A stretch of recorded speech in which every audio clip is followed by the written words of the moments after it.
Howdy gang. Welcome back to Premonition.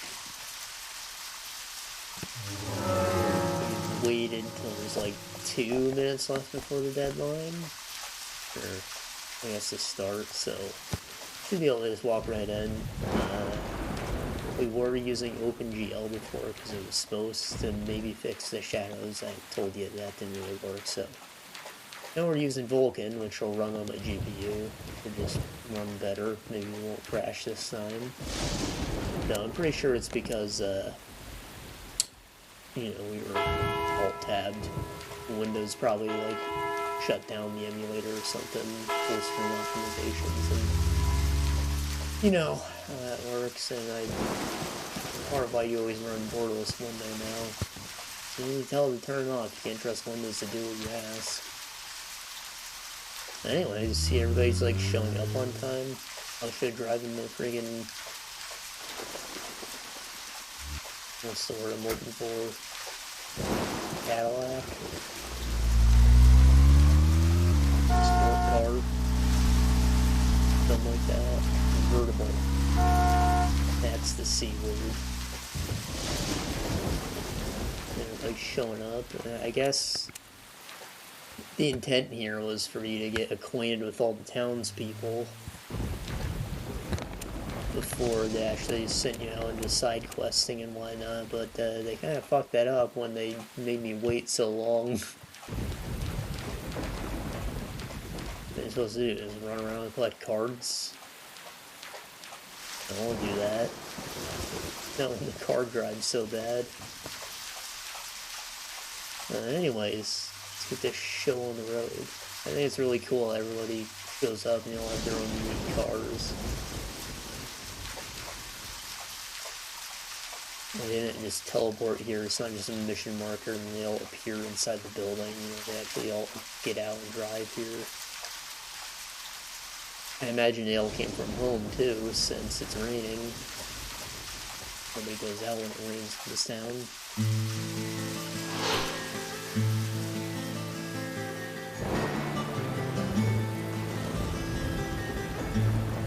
Greenvale Community Center.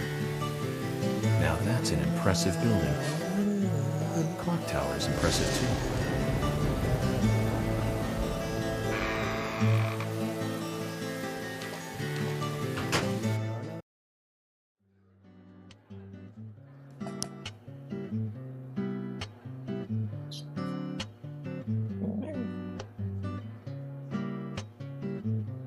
Zach, I haven't been on stage like this since elementary school.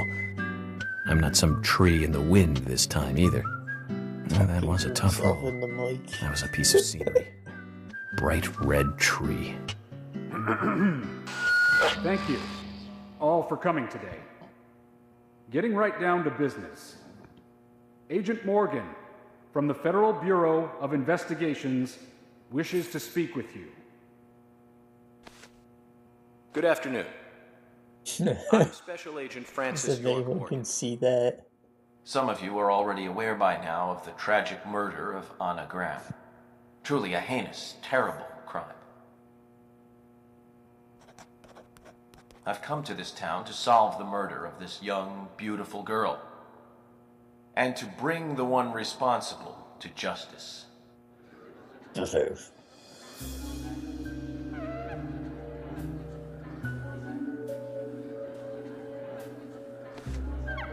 Unfortunately, incidents like these have a tendency to happen again. I asked to have you gathered here so I can share some advice in order to minimize the risk of further fatal incidents. Firstly, please, stay away from any dark, dangerous, isolated places. Those of you with children, especially of Anna's age, please guide your children away from such places at all costs.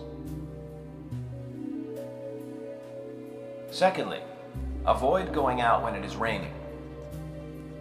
Now, I've heard the folklore story of the raincoat killer. There is a chance that the murderer is mimicking the story. Women should also be especially careful. I would hate to see more victims...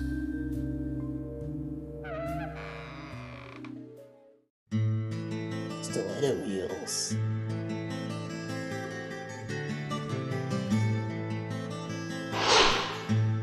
Doesn't it all fit the leather jacket?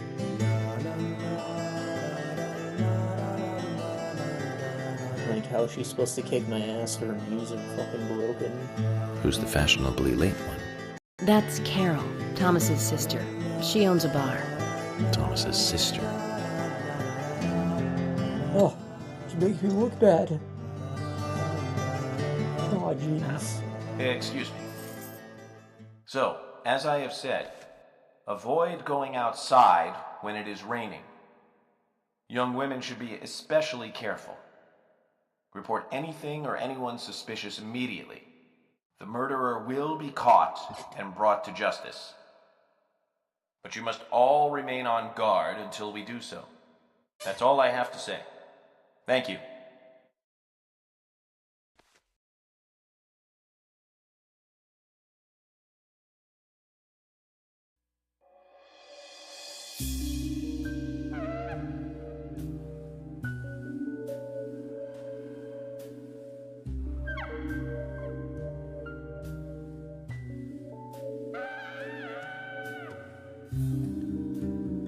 I'm guessing all the past victims were young women, too.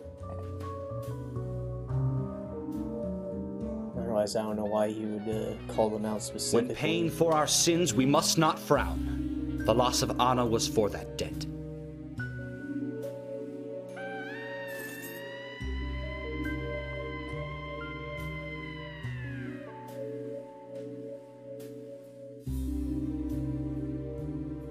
When purple fog covers our town, we'll all wander in hell, I fret. So says Mr. Stewart.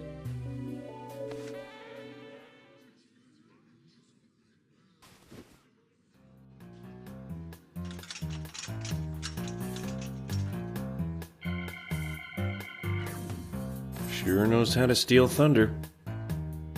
Well then, Zach, let's ask some questions before all these guys leave. Called everyone out on a rainy day to tell them that they shouldn't go out on a rainy day. And it only took like 5 fucking minutes.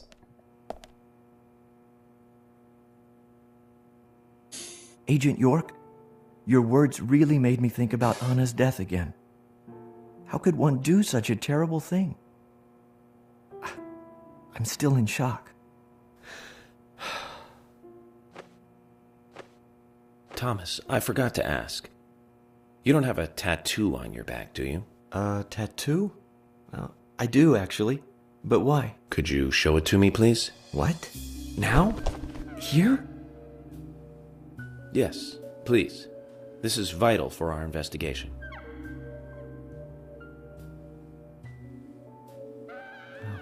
Okay, if it's gonna help you any.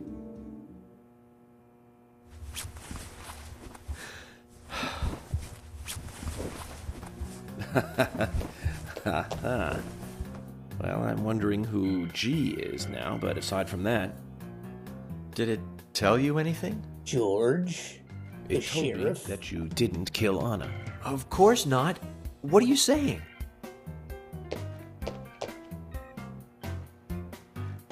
You ought to see that tattoo, Zach. A big heart with an arrow through it and Love G in the center. I don't know when he got that done, but we've all been through the 80s. Huh.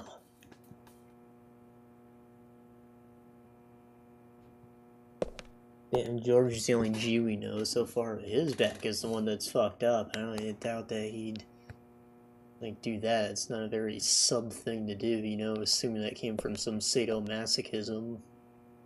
And you know, it's just a little rude of me to assume that he's gay with the flamboyant actions, but who knows?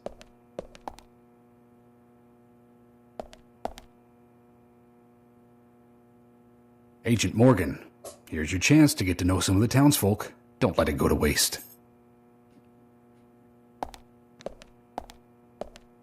and some of the characters are like intentionally a bit stereotypical, you know, it's supposed to be like a bit of a TV show thing they've got going on, so it wouldn't be a wrong thing to Quite do a some performance. shit like that, but still. Mysterious and very poetic. But I don't think many of your audience appreciated it.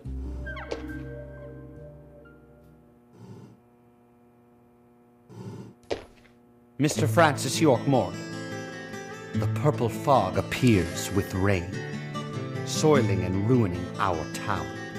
The evil does not drain. Find out why the town is soiled. Remove the source from which it boiled. You have a little Stephen Hawking computer Then there, or your is it case doing is business on solved. it? But for this to happen, to solve the crime, the proper must do the proper at the proper time. It is not yet mine, that is, Mr. Stewart's time, not mine. But if you, Mr. York, find the right timing to chat with me, that is, with Mr. Stewart, may that be. Informative and fruitful you will see. So says Mr. Stewart. So, Harry, Why not now? you know something. But there's some reason why you can't tell me yet. Is that what you're trying to say? Cut the poetic rubbish, Harry, and tell us what you know. We could force you to talk, you know.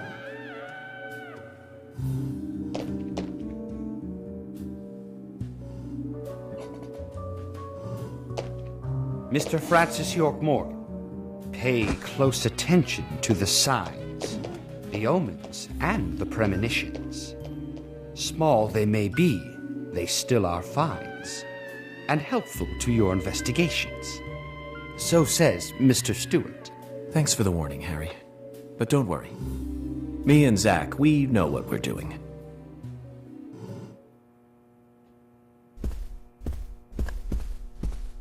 Piece of shit left their coffee. Take that.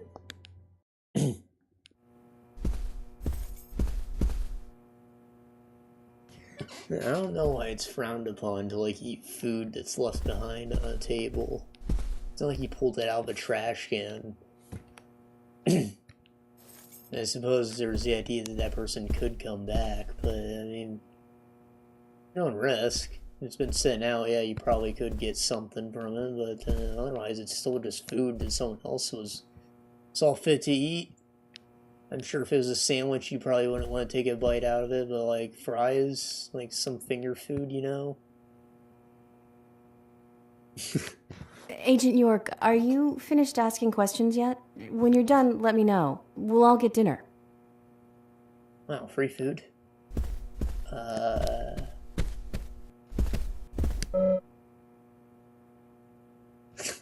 All these fucking normies, side characters, well-dressed working men, a lumberjack, probably gets dick.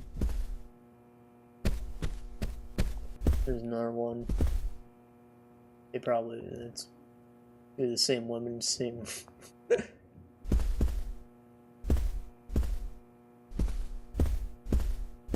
What can I say? Gay dudes love the lumberjack look.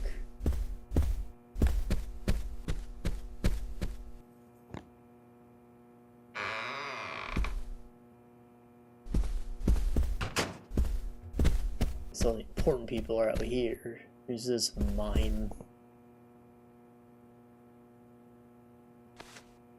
Good evening, Agent.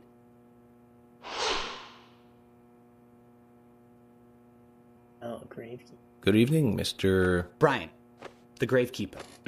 Brian. Mr. Bryan. I like the retro look. Auditioning for Little Grave on the Prairie? Anna. Oh, she was so beautiful. Too soon. Too soon to go to the grave. So sad. So sad. I totally agree. That's why I'm here, looking for the one who did it.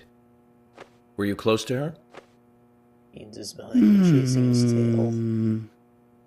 Anna, her smile, so warm. Anna, blonde hair, so bright. That guy's weird. There's a graveyard He's an somewhere in insomniac. town, Zach. I'm not excited about the idea, but maybe we should at least check it out. And of course, bad things always happen at the graveyard. And you can see if the killer came to visit the grave.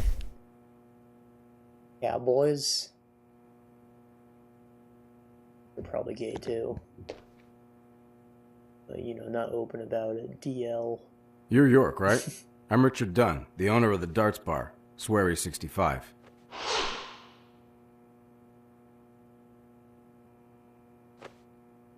How'd you like the town? Oh, it's great. Aside from the murder that happened here. Yep. Murder just doesn't fit with a small town like ours. Well, Richard, I'll have to correct you on that. Crimes don't care about size. Big town, small town, just isn't a factor. I guess you're right. So, how did you know Anna? I've known her since she was a child. She was the same age as my son. You know, she always stood out, being pretty and all, just like her mother, Sally. What do you know about Sally? Well, I went all through school with her right here in town. I never thought our children would be the same age. I don't see her here today. Ah, well, see, she lost her husband, and this time it's her daughter. She's at home right now, trying to make peace with it all. You seem to know a lot. How long have you been in love with her? Hey, don't go there. That scar of yours tells me you got your hands full too, right? Let's not dive into personal matters. It'll be better for you and me. You're right, Richard. Collecting gossip won't help with the matter at hand.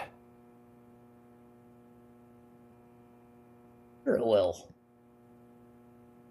Alright, so, profiling incorrect? Or is he cheating? As I said, DL. Got the wife as a cover story. A common case. You. For cutie. I'm FBI Special Agent Francis York Morgan. So Anna was killed. But why does that bring the FBI here? Why short sleeves?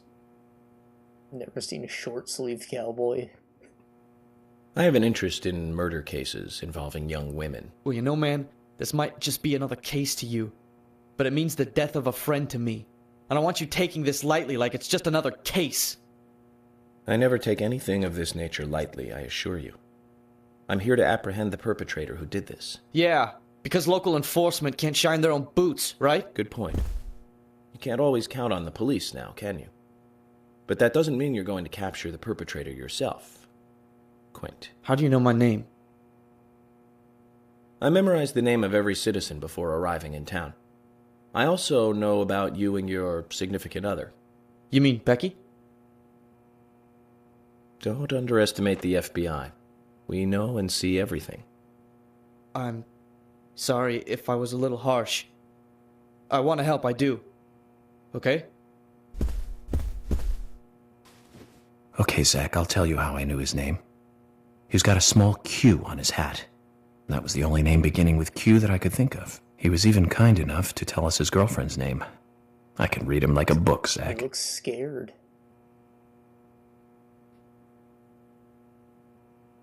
And his significant other is probably not Becky. Since he got all spooked.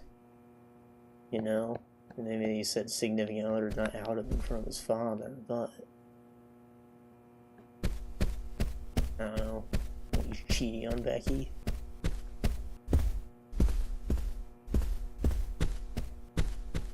Who is Becky?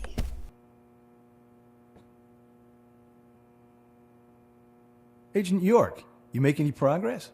Sorry, I'm just writing all that. Of course, plenty. More interesting. Tell me, Usha, when is Anna's funeral? That's still undecided. Sally isn't really in any condition to do it right now. Her mother? I don't see her here. Anna was her sole reason for living after her husband was deceased. Well, she's probably huddled up at home. And I should probably take some time to pay her a visit. Well, yes, you should. And I'd appreciate it if you could, too. But don't go too hard on her, okay? Is that going to be our next stop? Anna's house? Are you getting closer to catching the murderer? Hello again, Fiona. Good to see you here. Well, Dr. Johnson told me to be here. He said it would be important. Well, that was good advice. He may be young, but he seems like a wise man. Oh, and he's a very hard-working person, too. Everyone thinks he's some kind of weirdo, but I don't think so at all. People don't understand why he's in the autopsy room all day, but I do. He's doing research to make the world a better place in the future. You know, he already made a fortune in LA with his career. I did not know that. You didn't? Oh, the doctor is a very rich man. He has a really big house over by the lake.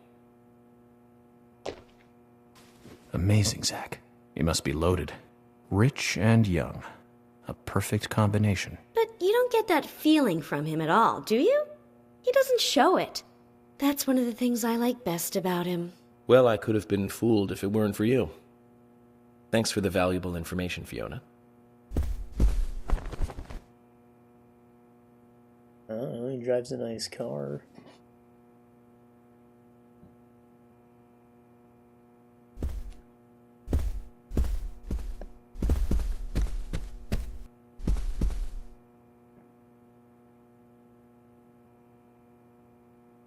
Is that Bill?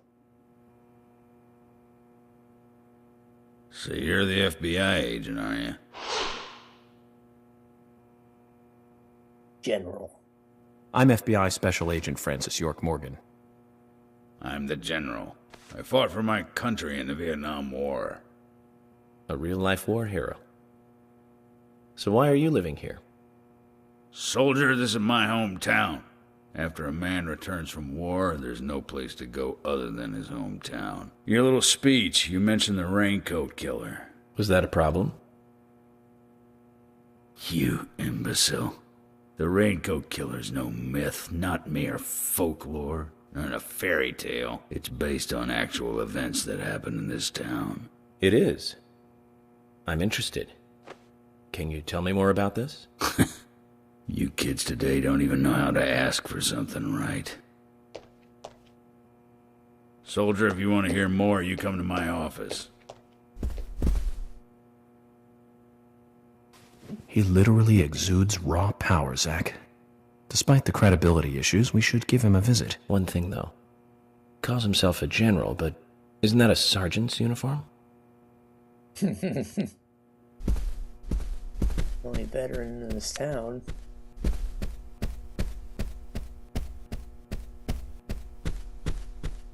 Might as well play it up a bit, right? Sorry, it took away the spinny. Mr. Morgan, you're quite an impressive public speaker. Really?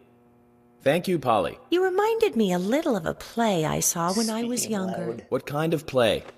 Even though they're close. I'm talking about back when this place was still called the Mercury Theater. When I was young, I used to come here often with my husband. God rest his soul. We'd come on the weekend to see the latest play. He'd always pretend to be uninterested, but I could tell he was excited inside. I'd think like this, he was just one of those kind of guys, really, thinking about it now. Really, Polly? So what's your favorite play? Oh, well, I like so many.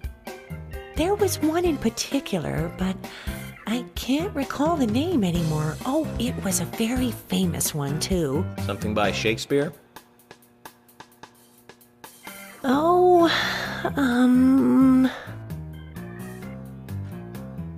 no, nothing.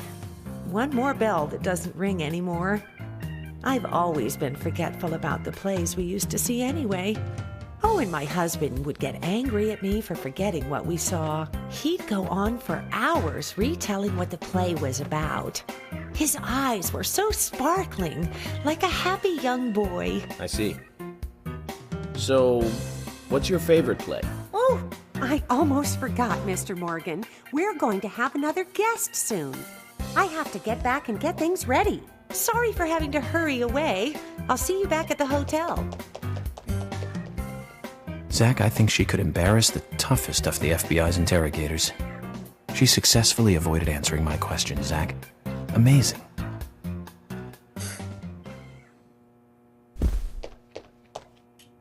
I don't think I've ever seen a proper play. Plenty of musicals, but musicals are like silly.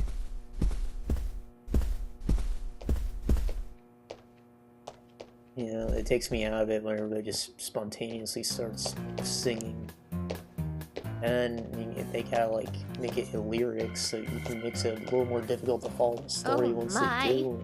And, my pot yeah, is couldn't get getting into cold. those.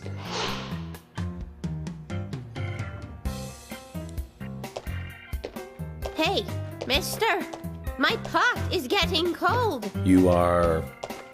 who? What are you saying? I'm Sigourney. Sigourney. Sigourney. Okay. Now, what is the matter? Can you explain? No time for chatting. I need to hurry. My pot is getting colder. Oh, you're useless. Zach, we've met all sorts today, but really, she takes the cake. Amazing.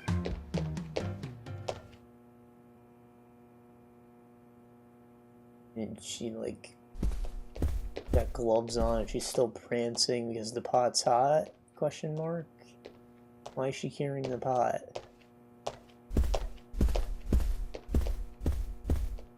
You know what? I did see one play. I forgot because it was a long time ago, but I saw The Hobbit. That one was pretty cool. But again, I was a kid.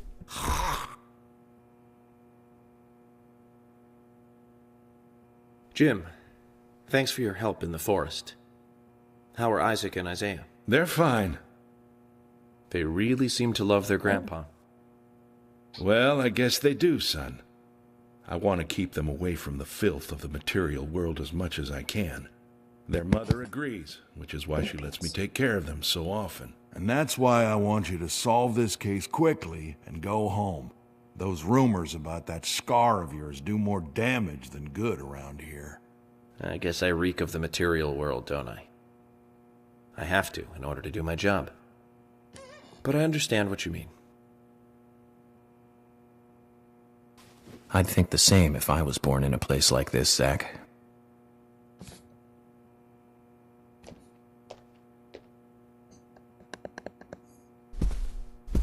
You know, I was like the only one in our class that was excited to go see it too, because I actually knew what The Hobbit was. And everybody knows Lord of the Rings, but The Hobbit wasn't ever popular. Took them like 10 years after the movies concluded to even make the movie for those, right? No, I played the game, I knew.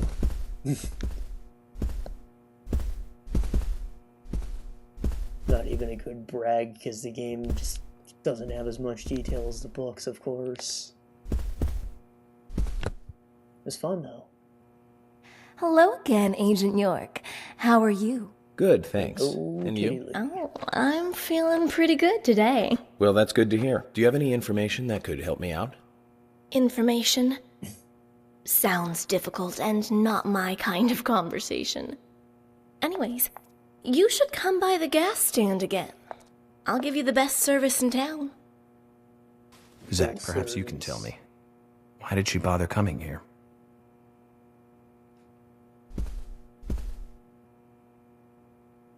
I've nothing to say to you. I haven't asked you anything yet, Jack. Shut it!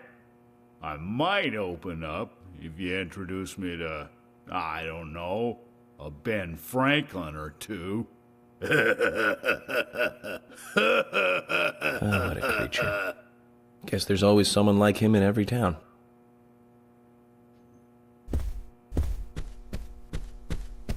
Well, you worded that very important. It's not a binding contract. You just said you only might open up. You could just take my money and still not talk. Yeah!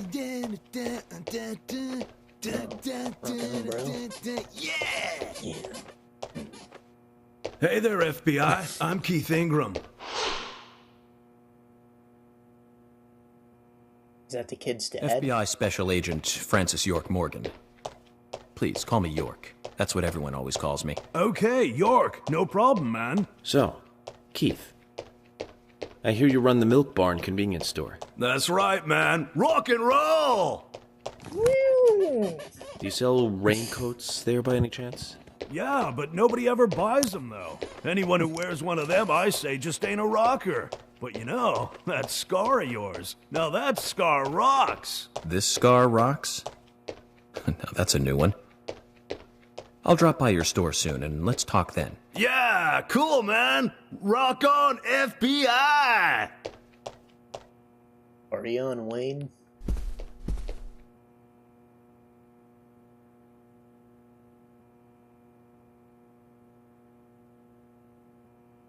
You're Isaac and Isaiah's mother? What? Yes, I'm Lily.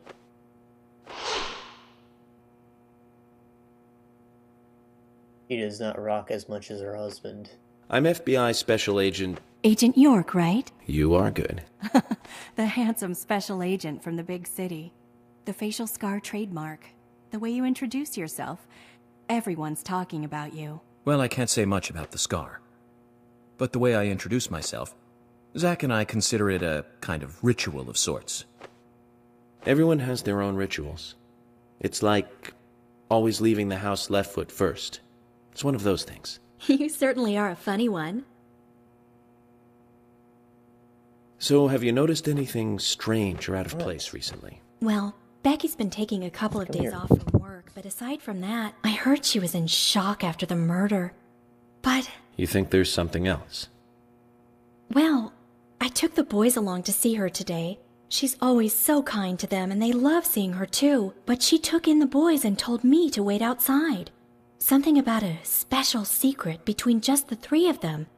I just couldn't understand it. Now that's interesting. Thank you, Lily. Perhaps we should give Becky a visit tomorrow, Zach.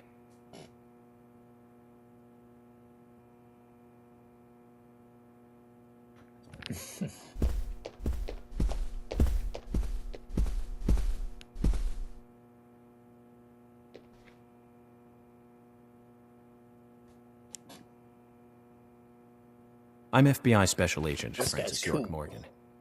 Please, call me York. I think he's the arms Wesley, dealer. owner of the gun store called Panda Bear. People around here call me the gunsmith. Gunsmith, more like Will Smith. Was there something you want to ask me? How do you make a living running a gun store in a place like this? I'd be worried because there can't be that many customers. Worry gives a small thing a big shadow. I do gunsmith work in my shop, too. If you got the skills, the customers find you. All you need is a network. I hope so.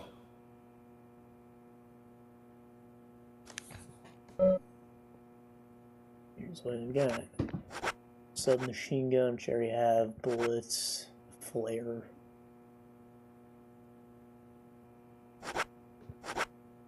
Emergency vehicles sound useful, right?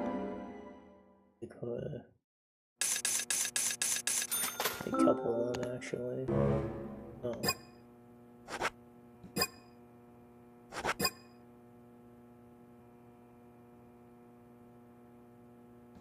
You've got quite a selection here. No wonder people come from all around. Even today, a customer paid me to go to Seattle for some help. I just got back. I see. Well, I'll be sure to visit your store sometime. I'd like for you to take a look at my gun. Understood. Look forward to it. The shop will be open again tomorrow. It's usually open from 2000 to 0600. See you then.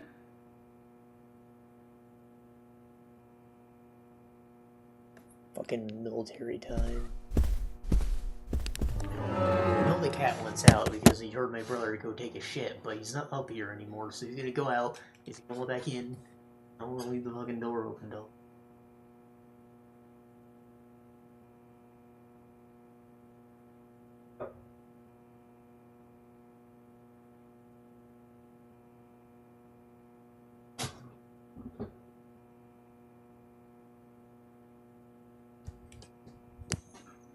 I know these things, I just want them to calm down sometimes.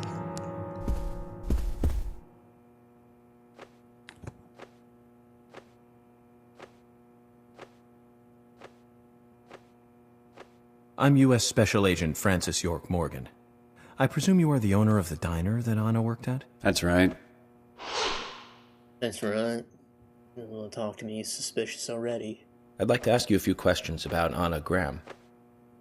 Did you notice anything strange about her prior to the incident? Nick, are you hiding something? No, nothing. You're sure? I'm sorry, but I don't like repeating myself. Well, you can repeat yourself in your official statement when I arrest you, you son of a bitch.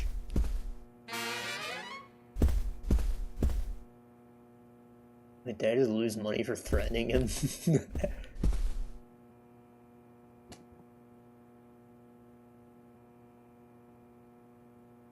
I'm U.S. Special Agent Francis York Morgan. And you are? Olivia, Nick's wife.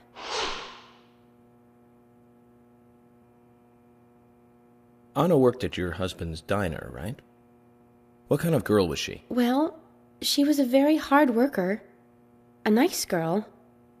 Did you ever see her acting strange? Well, not really. But there was one thing. Well, you see, the diner closes when it rains. Many shops do that around here, as you might have heard. Anyway, Anna always seemed unfocused the day after it rained.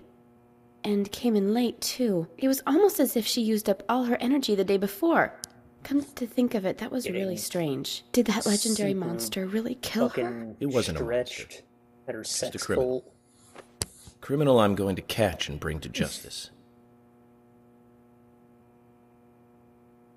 Probably faded too.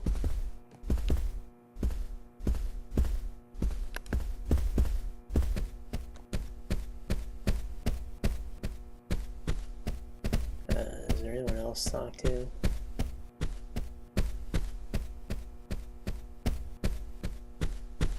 Carol, she's important, right?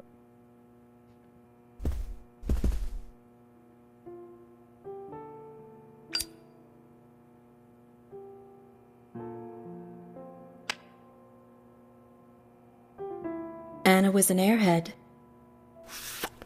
What do you mean? She wants to talk. Are you saying she was killed because she was an airhead? Or are you saying that she was an airhead for being killed? I'm sure she's still an airhead even in heaven. She changed her hair every day. If she lost a pound, she'd be ecstatic. Gain one, and she'd almost be in tears. She broke many, many plates every day at the diner, and she'd always have a smile on her face. Always having fun. Everyone looked at her and knew she was a cute, adorable, loving airhead. But they would be smiling right along with her. I wouldn't be surprised if the angels smiled with her too.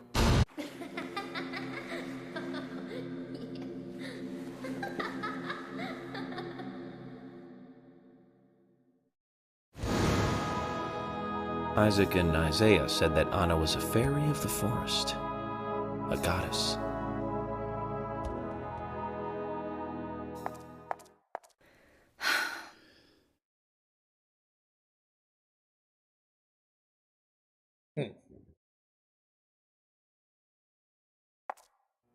Alright, small town. Agent Morgan, I'd like to let everyone go home now. Let's go outside. Got two medical staffs, the rich guys, Ingram family and grandparents, a gas station couple, milk barn. No, that's the Ingram family. I don't remember what the fuck they do. The Barber Cowboys, deceased mother. Right, they're the Diner family. I don't remember their names. Cormack. What was it? Gun shop owner. I think that's everyone. Oh, Polly too. She's not the least bit suspicious. She doesn't even know where she is.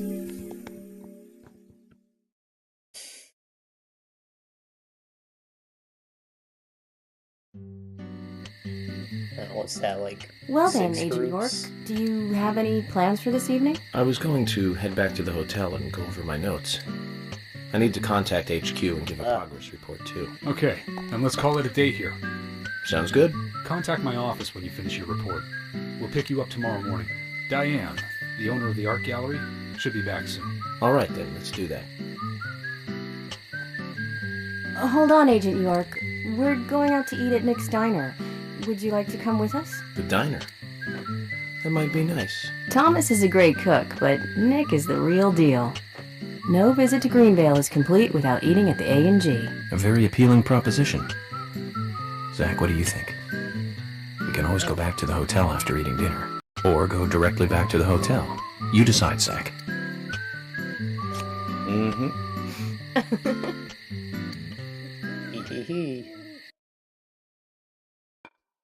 Well, I pulled a knife on this son of a bitch. Might as well use food. I've been sheriff here for a long time now, and this is the worst murder I've ever seen. Our town is a little odd in some ways, but it's usually a peaceful place. We had our fair share of cases, but just the regular stuff. A high school kid shoplifting from the milk barn, maybe? Or some hot-headed kids fighting, fueled on liquor? Nothing more than that. Agent York, what kind of cases have you dealt with in the past? Not much different from those you've just mentioned.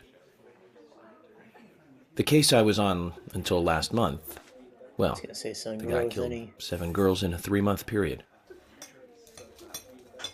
He sawed their heads off from the neck and took them back to his house. He cleaned the skulls up and used them as utensils in his daily life, to eat from or as a urine cup. He hated women. That was his way of dealing with it.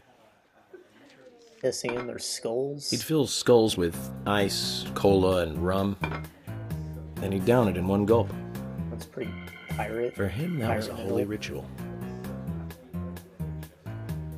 The question of his mental state was the pivotal point in the court case. Oh, man. For me, he was insane. 100%. Drinking from the skulls, well, that is one thing, but those he had used to relieve himself, he would then just use them to drink from, too. Yeah, that was too yuck. Much. It's just not sanitary. Not sanitary.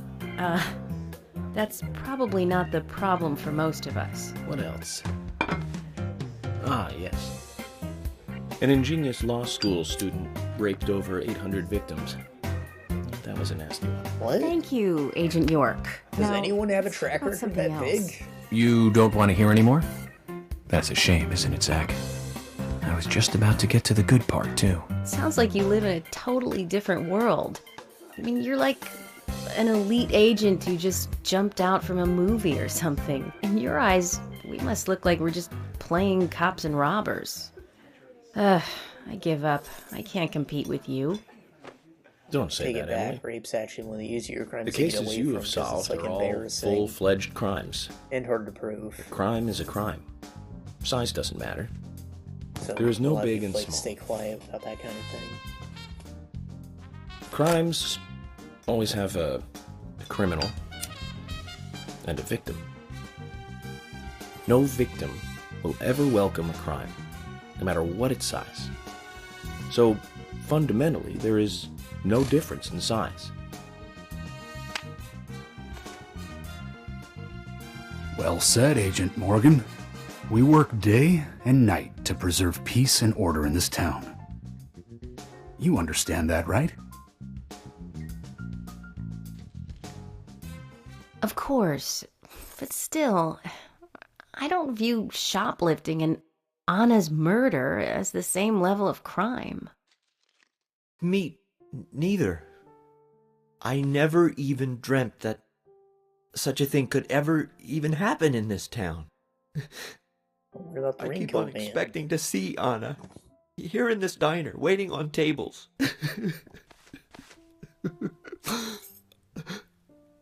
It's the Cowboys. Excuse us, Agent Morgan. We should have made dinner a more uplifting experience. Let's call it a night. Okay. Good night, then. Oh, you're the ones that need to be excused, huh?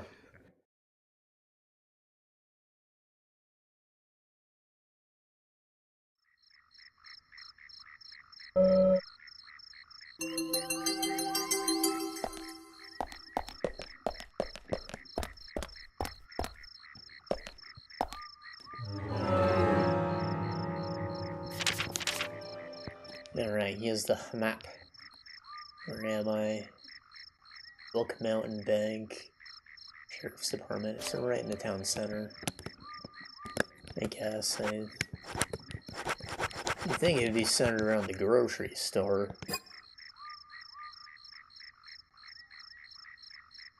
But whatever. So I want to follow this curve. And got it.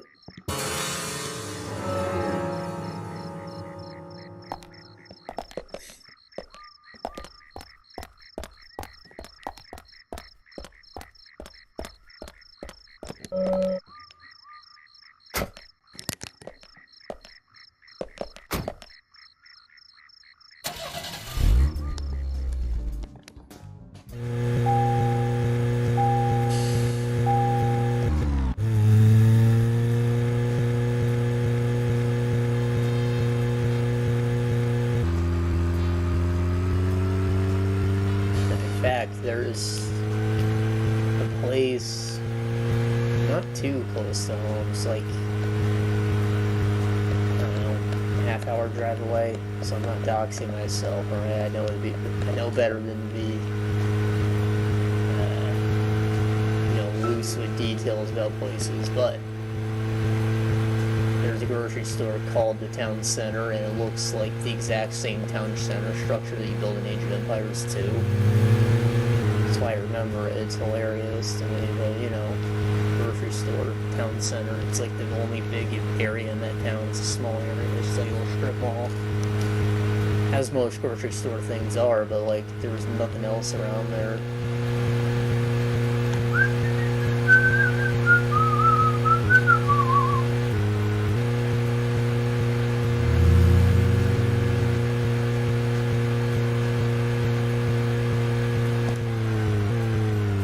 Resemblance is like 1-to-1. It's like the same shape, even the colors are the same, since you're always playing the blue faction single player.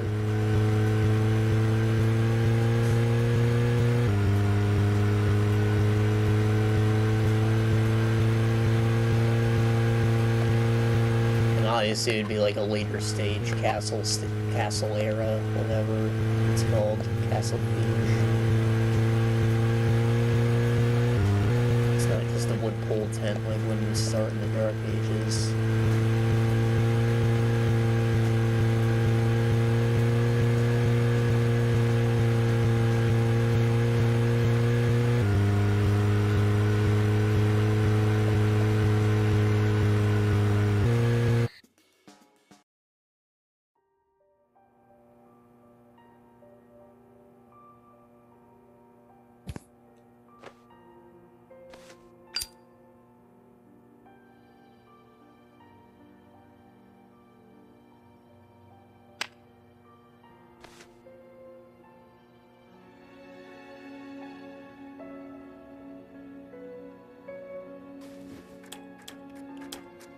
Using a typewriter when computers exist. I guess his laptop did break. First, the victim. Anna's death. The clicking of the She was found hanging from a tree in the forest. She was cut open with a knife from her chest down to her stomach. That was the direct cause of death. The strangulation marks and skull fracture were caused after death. Her tongue was also bit off, and I found something inside her mouth. Do you remember what that was, Zach? Red seed.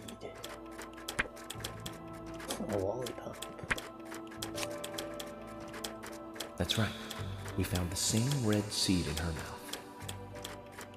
According to Emily, it was raining when Anna was killed, but traces of tears were still evident on her face.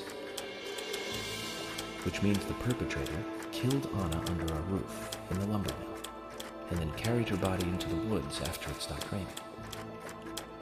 We found numerous important pieces of evidence at the site of the crime. A total of 4 things. Knee prints in the grass, a wood chip with metal dust, a photo of a man with a tattoo on his back, and one other thing. Do you remember what that was, Zach? In the woods? The heel, yeah. That's right, a broken stiletto heel. Aligning this with the other evidence suggests that 2 people came into contact with Anna's body prior to it being discovered by us. Those being the perpetrator who killed Anna and Miss Stiletto Heel. There is also the possibility that a third party carried Anna to the woods. That means we could be dealing with 3 people. 2 or 3 people. In any case, Miss Stiletto Heel may have vital information. We need to find her next. What? We didn't use forensic methods, but we're still closing in on the criminal. You don't think it's Carol and she was wearing stilettos? Have I forgotten anything? Ah, of course. The marks on her hand tell us that Anna was gripping something when she died. Do you remember that, Zach? Right, the peace sign. What do you think she was holding on to? Very clearly a peace sign, dog. Round object, fine. That's right. A round object. The marks on her hand suggest a peace mark. The man in the photo found in the woods had a tattoo of an upside-down peace mark on his back. These 2 could well be related. But we don't know for sure. Next, the townsfolk. A few are worthy of special attention. Carol McLean, the singer and bar owner. She's Thomas's sister. Then there's Nick Cormack, the owner of the diner. Both of them seem to be hiding something. There's Diane, the owner of the art gallery, who's out of town. Then we have problematic, old, rich, and eccentric Harry. Both will be tough to crack. Well, we just have to go one by one. I've been thinking, one of the biggest rewards here is the fantastic food. Enjoying food is cultural, and yet it's also a bit uncivilized. It's interesting how good food motivates me to work harder during investigations. Oh, and on Emily's back, it was strange to me. Hey, don't take that the wrong way, Zach. I wasn't getting all excited or anything. But it did make me feel strange. Nostalgic and sad almost. Well, it's starting to rain. I think this case may take a while.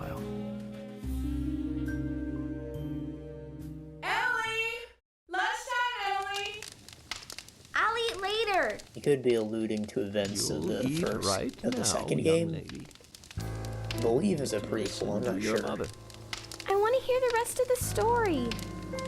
Yeah, I haven't played it. It's either like a sequel then take a nap. that like takes place before the epilogue of this, or But it's a I want to hear it prequel. now. There's no need to rush things. You must live your life at the pace that is right for you. No, I do believe it's more Red Seeds related stuff. I know a little about it.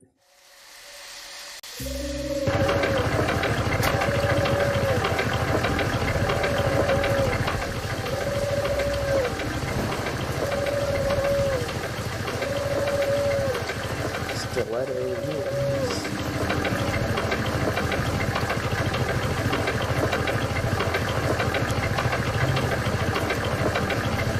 That's the whole doghouse again.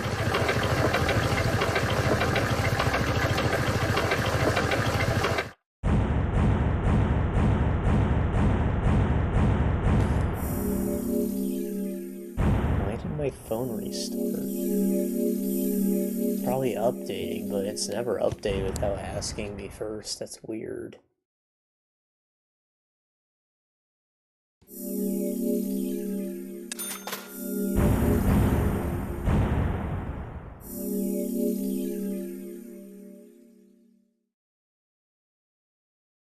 Episode 1 cleared. There's only episode 1? Episodes and chapters aren't the same thing? Are you thirsty? Yes.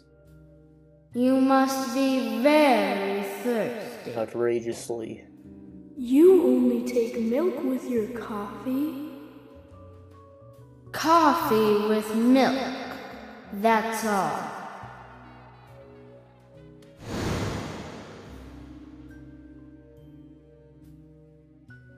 It's a nice looking coffee cup, sleek logo.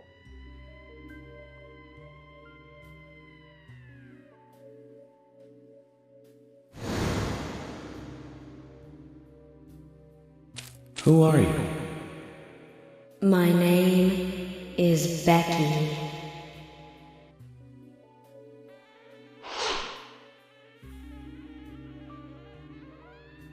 Oh. What are you doing here? That's Becky. My name is Becky. Anna's friend?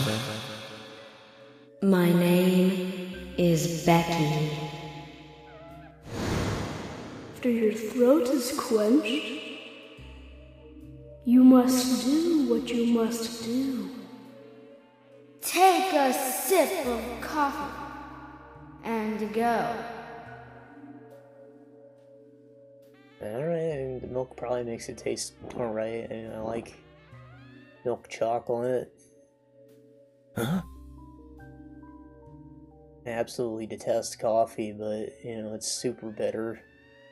I'm assuming milk would make a genuine difference there.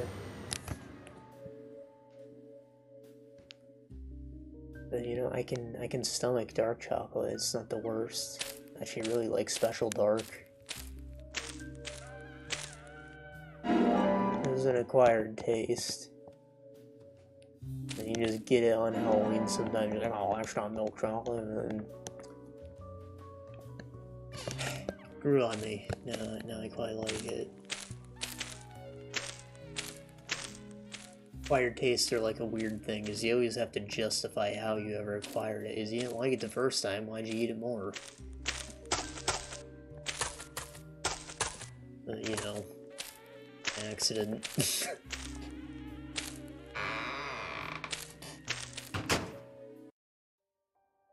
White chocolate's alright too, but it's a little more sweet. Makes my teeth hurt sometimes. Can't have too much of it.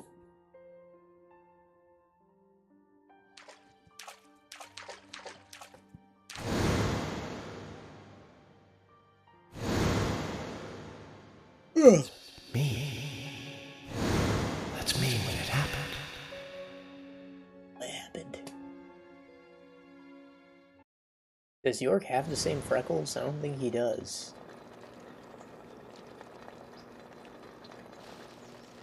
Oh, he totally does. What the hell?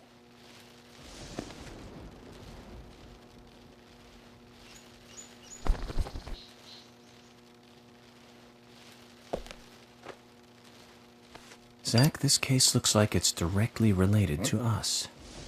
I do not know how yet, but I do know I need some coffee. George said he'd have someone pick us up in the parking lot. Let's get some breakfast with Polly first.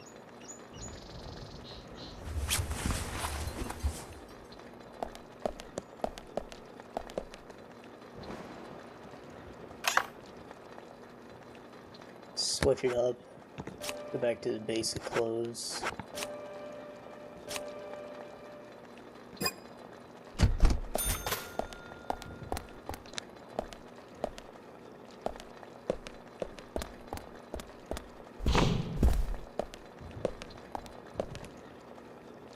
Shave. Razors are scary. I don't think I'd ever try one. You need a professional to use that, and even then, I don't know how the hell they practice. One mistake and there goes your fucking jugular. Heard safety razors kind of suck too, but at least they work. I've always used electric. Why? Because I don't like being that smooth, alright? I like, you know, it leaves just a little fuzz when you have a nice worn out blade. I think I look weird when I go completely smooth. Beard is like an integral part of my face at this point.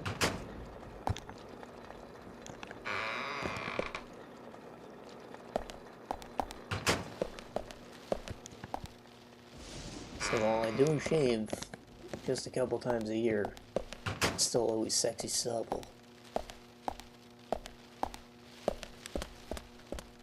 There. Make sure we save.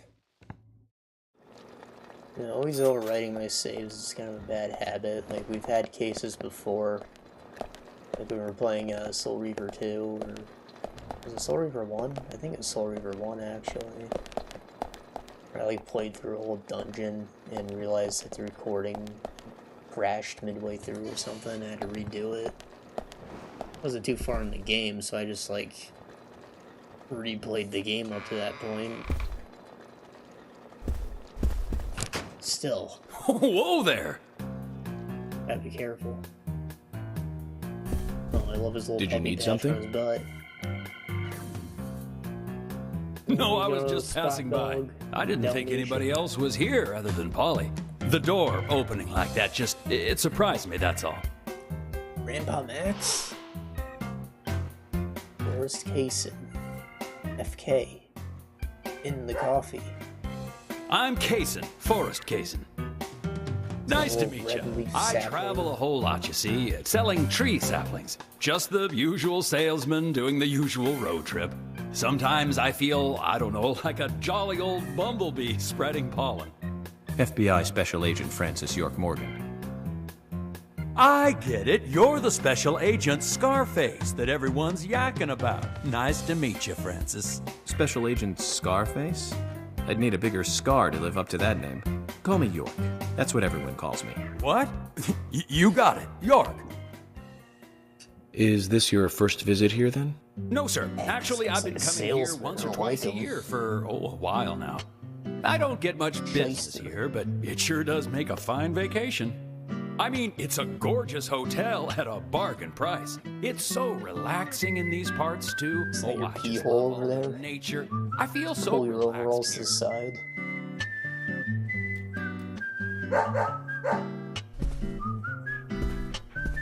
Hey, pet your doggy. Say hi to Willie. Oh, don't worry, he's a good boy. Do you like dogs? Hey, Willie. How are you doing? Hey there, Willie. He's pretty smart, too. Oops, before I forget, let me give you this. It's just a sample of what I said. The doggy. Thank you. How kind of you.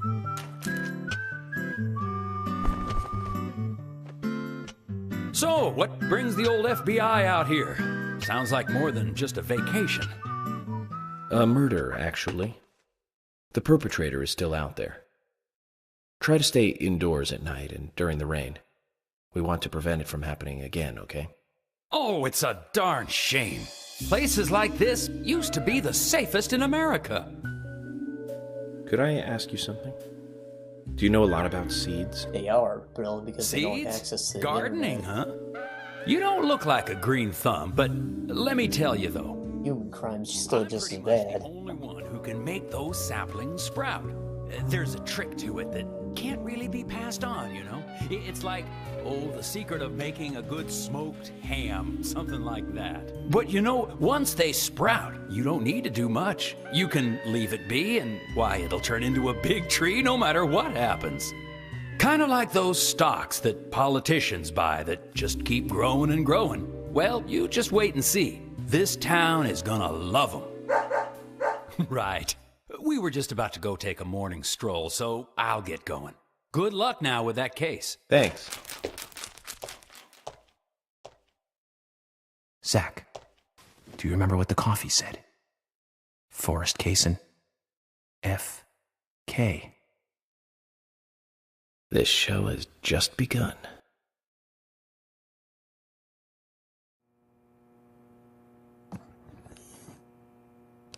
Probably time's been an hour. Just about.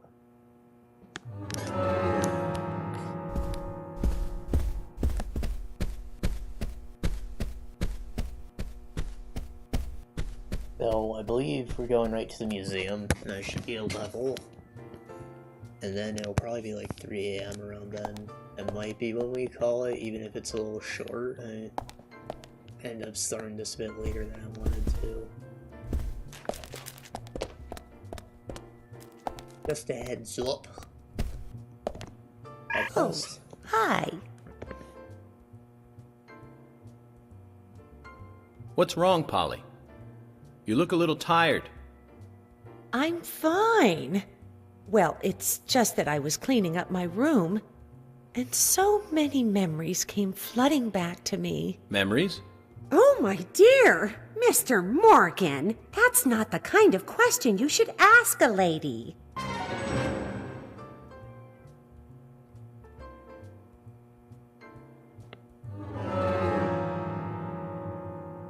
Polly has precious piece of memorabilities somewhere in the hotel. Find it and give it to her. Not to be rude, but memory deteriorates with age. You might want to check her room. Which room is Polly's room?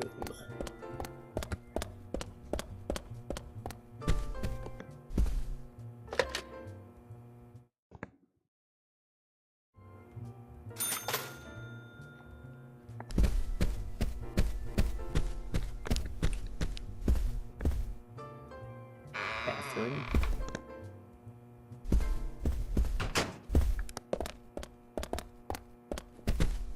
I relieve myself. Oh. I thought the phone was like a toilet icon. You need to be able to piss more in video games. Holding your shit all day, I can understand, right? I don't get the urge to shit until I'm finally all relaxed, and you don't relax while you're out here investigating.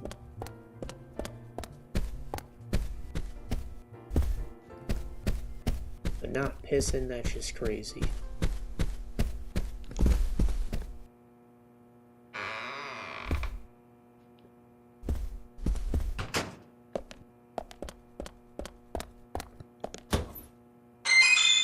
Crackers!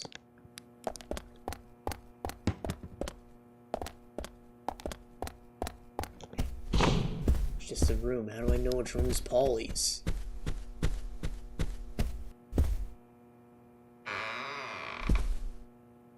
It's outside.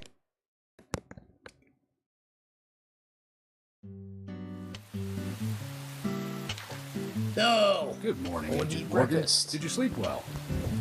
Morning, George. Dreamland was quite nice. You do look well rested. Oh, I was up practically all night doing paperwork.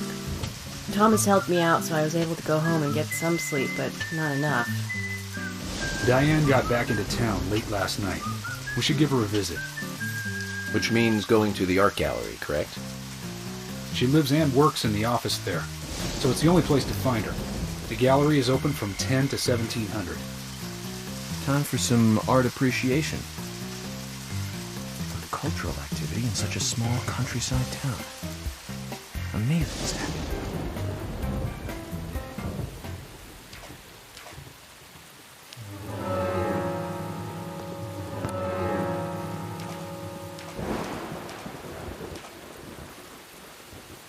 Yeah, that's what I thought. I'm gonna reload to get back in the hotel.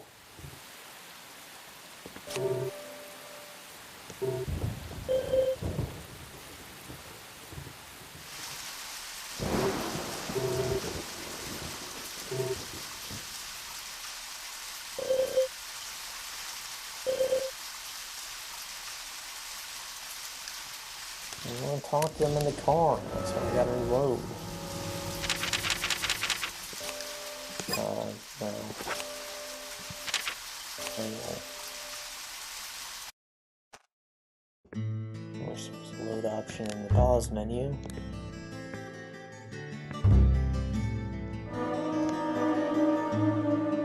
Previously,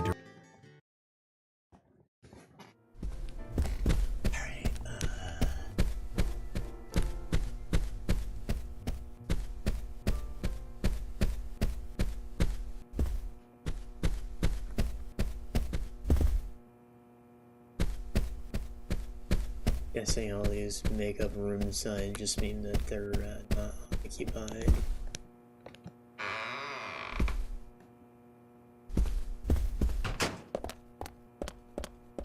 Which room is Polly's?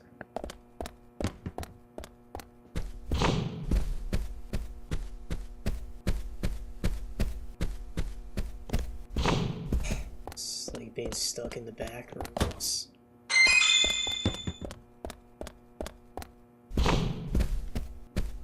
Worse.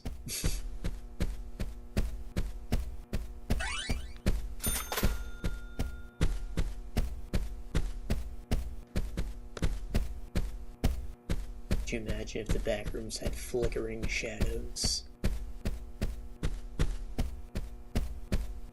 That would be actual hell.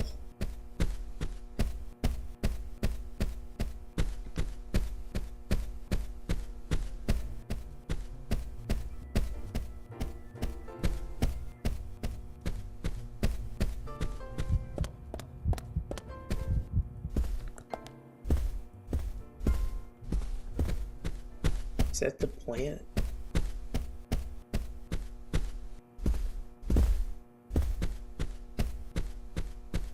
It's got the blue in front of it because it's my room.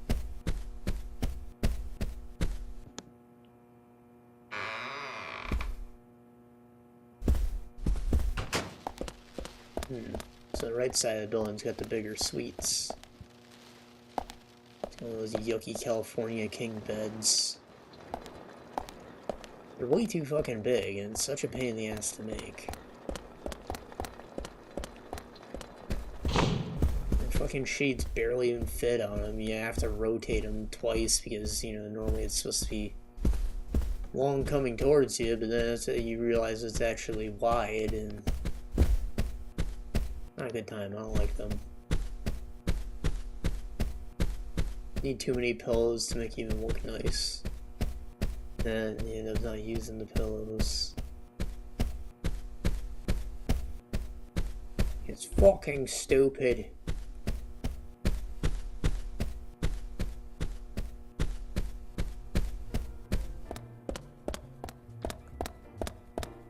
I should get breakfast with Polly first.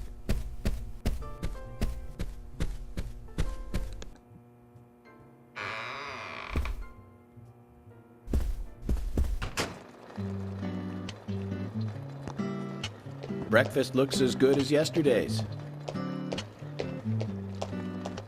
I hope you enjoy it. What is that, turkey? I will, and thank you. I just met Kaysen, actually. Oh, good old Mr. Kaysen. Did he give you a sapling? As a matter of fact, he did.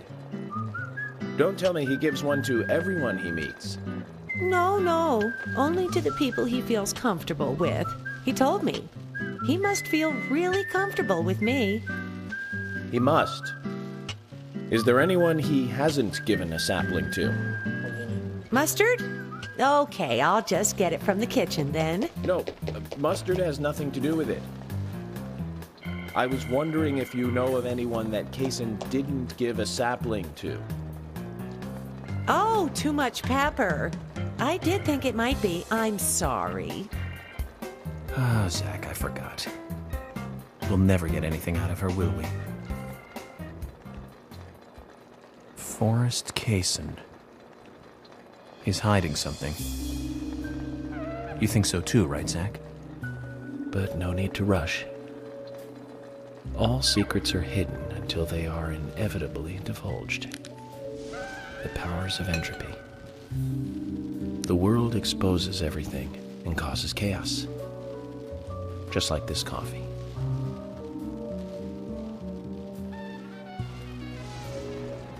What does it say?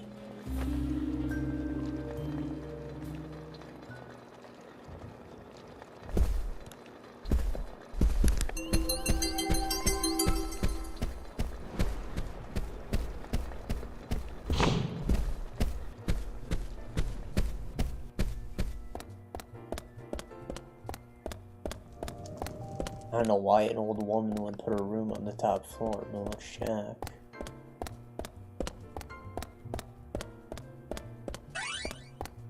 Nope. Just a whole bunch of stuff.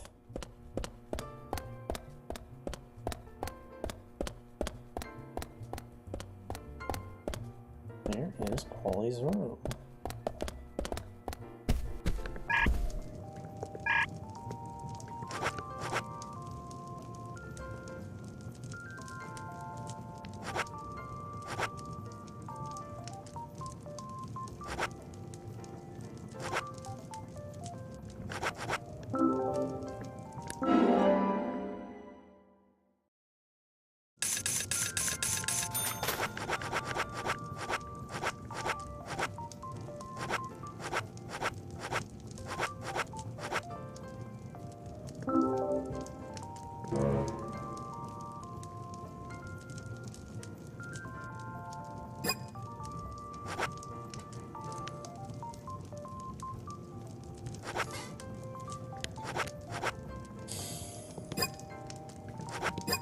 I guess I can't carry multiple kinds of bait.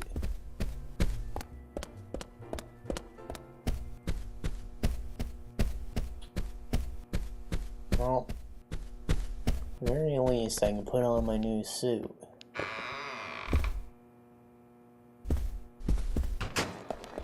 I want to try that door at the end, though it's probably just going to take me outside. Yeah, if that's the case, I don't worry about it. I'm not 100%ing this.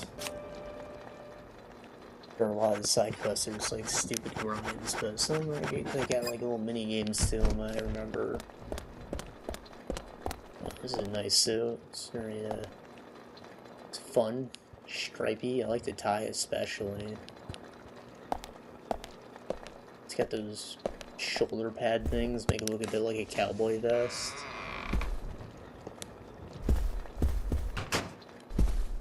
What do you think? 10-gallon?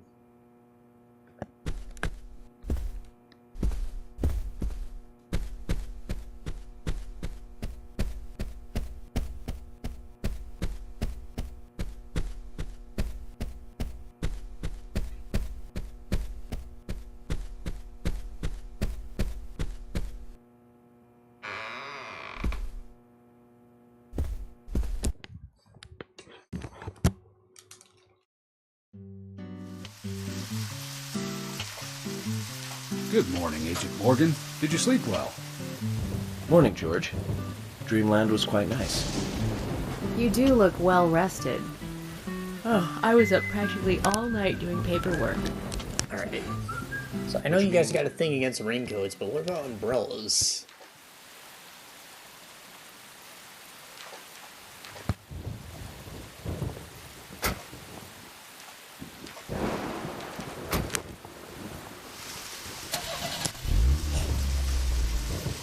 The gallery is called Muses Gallery.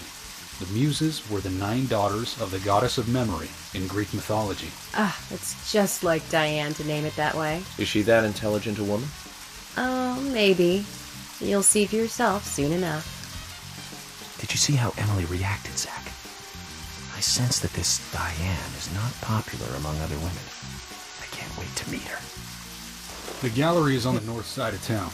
Take the road along the lake and go north.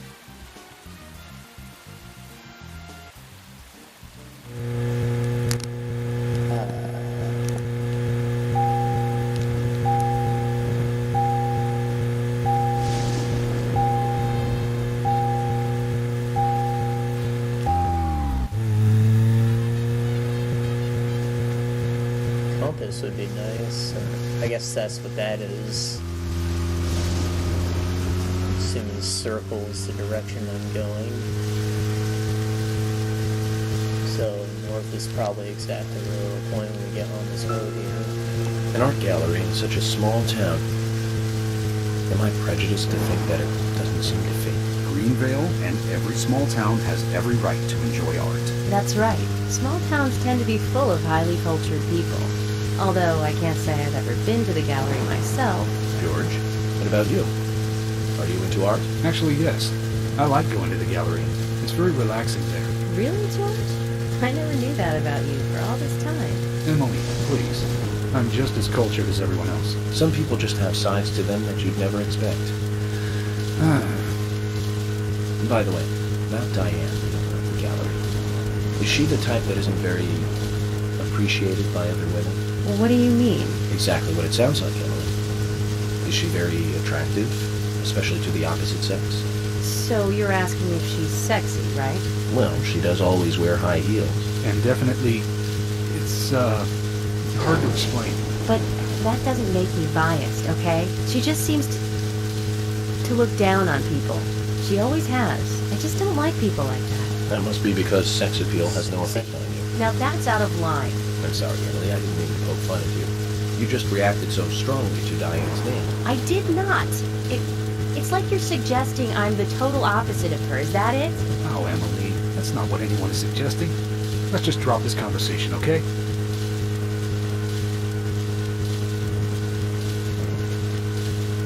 So what, by asking if she doesn't like Emily because she's hot, is suggesting that she's not hot?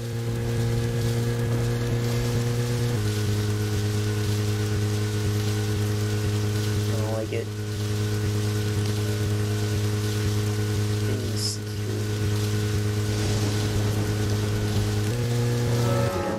Still. I think it's a better map, man. Left at the 4. And then another left. The fuck's the point of this road?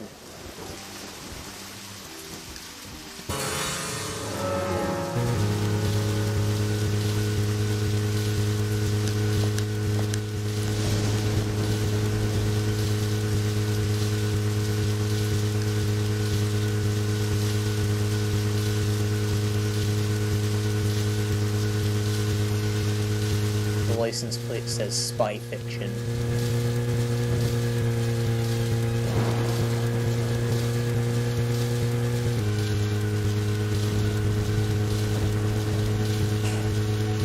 Alright, so I don't really have much on around this week. I started playing some longer things and like multiplayer, you know, like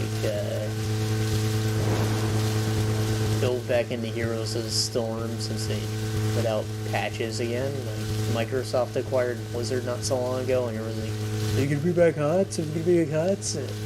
No, they're probably not, because the game's fucking dying and super toxic and whatnot, as I said last time we talked about it a few months ago. But I don't know, they're doing patches at least. I wonder if Diane has anything to do with the murder. Diane moves on a whim and acts on impulse. We don't want her leaving town, so shut up and let's get to the gallery. What, Lily's Ultimate, the 1,000 Cups, I never got it because I thought it sucked. Like, it's a long channel and it just rapidly heals 1 target at a time, 2 if you get the second perk for it, which you might not always do on some characters. But like, it's just a normal baby heal, it doesn't get any of the bonuses from your normal cup skill, which is like your Q, and then you know, it just wasn't enough. It wasn't worth losing the damage output and like the blinds from your tornado skills when you're doing the channel. So I always thought it was trash. But if you didn't pick it because it's the healing ability, people were like, "Oh, he's an idiot. They're going for DPS build. They took this stupid new slow dragon, which is just like a free damage and a fat ass slow. Like you still get basically the same amount of heals from using the Q heals if you don't use the cups, but." Anyways, they like buffed the fuck out of it. Now it's actually good. Or it's okay. They buffed it again in the next patch because it wasn't quite enough. But, you know, I'm glad that the developers acknowledged it and validated my opinions. Looks more like an old mansion than an art gallery. Diane liked the building so much she turned it into an art gallery. She left the exterior untouched and had the insides redone. So she's rich. She bought this place, didn't she? Does that answer your question? Indeed it does. Well, George, Emily, I want to talk with Diane alone. Will you wait here for me? Don't tell me you still don't trust us. No, that's not it. But this is very important to me. I always make sure that I meet with the important ones, one-on-one. Otherwise, it's difficult to sense the subtle reactions of the suspect. This is just how I do things, and I'd appreciate your understanding.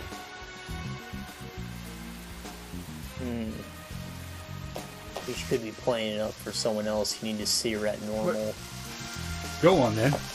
You're not going to listen to us anyway, are you? You're starting to understand me, George.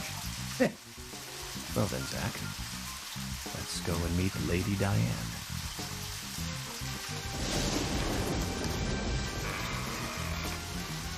What's his face? And Mendative, whatever, the prophet guy, he can, like, add a crap ton of spell armor to his portals now, so, like, he can use them offensively rather than just an escape route. Hello? People have been picking him a lot more, like, that was a good change. Hello? I don't know, there's exciting stuff happening, but the community's No still as reply. toxic as ever. Let's take a look around then, Zach. This is an interesting sculpture. It's like a sadomasochistic butt plug.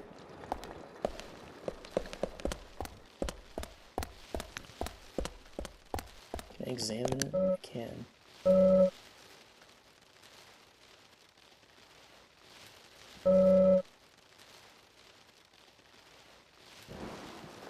Razor sharp leaves. I guess it's supposed to be a tree. A red tree. I need a key.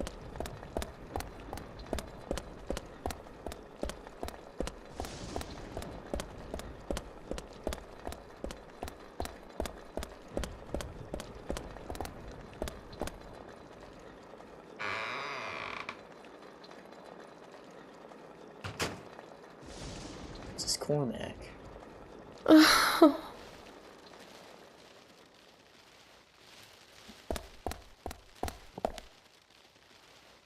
Hello, Olivia. Do you like art? Yes. Yes, I do. Well, I mean... Holy fart. I like trees. Trees. Okay. Ah, but I see because these are all tree paintings. Do you come here often then? Well, no. Just sometimes. I'm sorry, I really need to get back to the diner. I see she likes trees. That's why she came here. Zach, she was lying So about he's- something. Oh, She he's said like trees, not paintings of trees. She doesn't need to come here to see trees. There's tons of trees outside.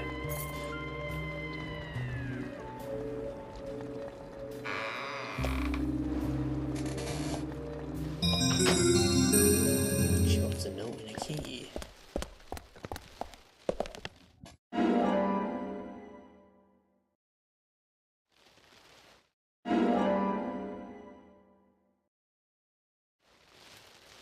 Did you read that memo?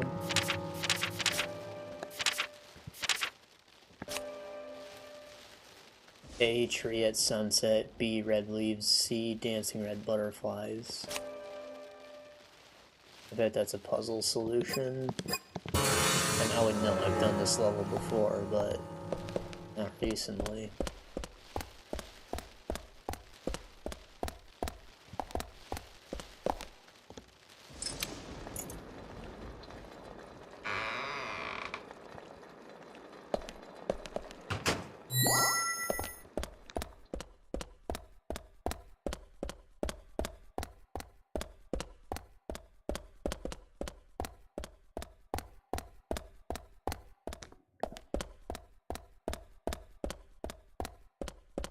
Let's see, I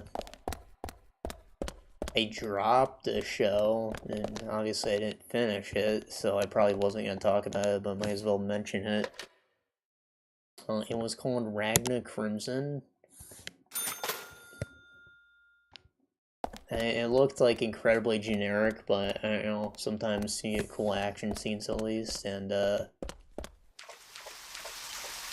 guess that fits. It's weird, like, it's not quite a fantasy world. The only monster that exists is dragons, and everybody's a dragon hunter, because dragons are, like, fucking up the world, like it's a dragon apocalypse, and kind of interesting, but also a little stupid. Anyways, the first episode is like 2 episodes long, which I thought was absolutely necessary because I was so ready to drop it within like the first 20 minutes when they were like alluding to looting a literal 12-year-old. He's not one of those lolly 12-year-olds. It's actually a 1,000-year-old dragon in a little girl's body. He was a literal fucking 12-year-old that we're talking about here. But basically by the end of the 3rd episode, he gets rid of her because he like...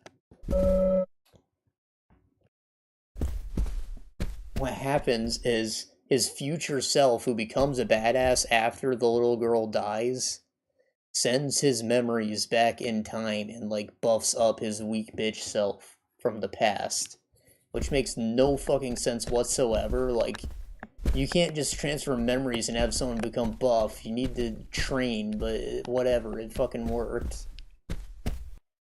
And then he goes and annihilates some dragons, which, you know, there was no build up there. He just kind of became OP, which is boring. But yeah, now he doesn't need the little girl. She's safer if she's just not around him. So, you know, she's out of the picture. But that was really fucking stupid. In the 3rd episode, they introduced a new side character.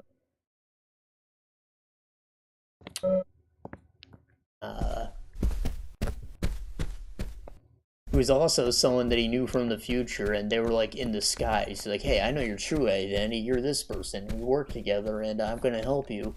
And you're like, no, that's not me. And they just keep pointing it up, and then their internal monologue is, oh, that's totally me. How the fuck does he know? And they just dropped the charade once they finally get in a fight, and that's where I dropped it. It was like, this is fucking stupid.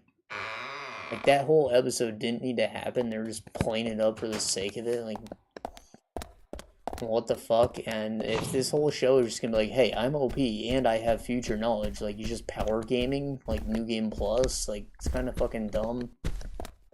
It was funny in Persona 4 when they did it, but this isn't a video game, so it's not quite as funny, you know? Like, it doesn't work. It just comes off as bad storytelling rather than a gag.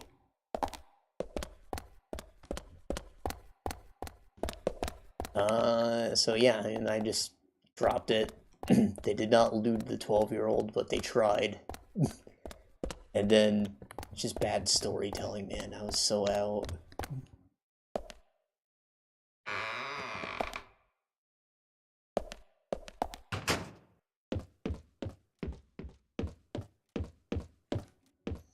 I saw a keypad there. Now, if my gamer brain is telling me that there's a number associated with each of those paintings. Like, I remember the red butterfly one said 17 red butterflies. So, 17 is the last number. We passed red leaves. I don't think I've seen Tree at Sunset, or maybe that was in the main lobby.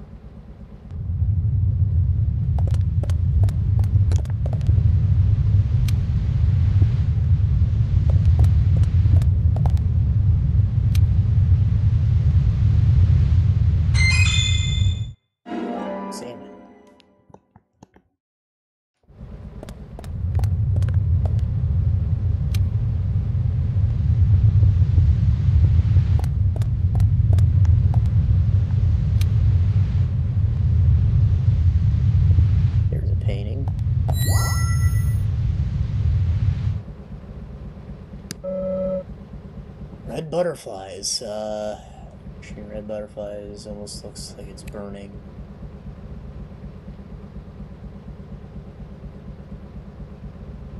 I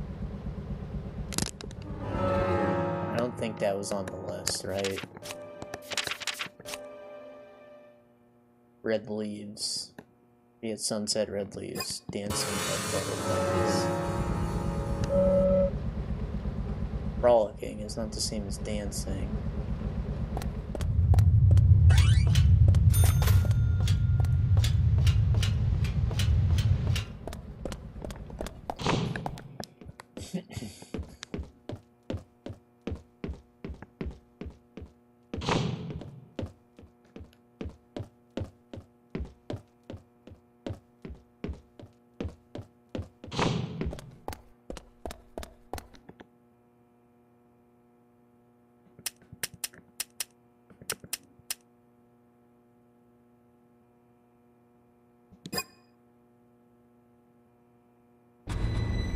Zach, something is still missing. We need more clues.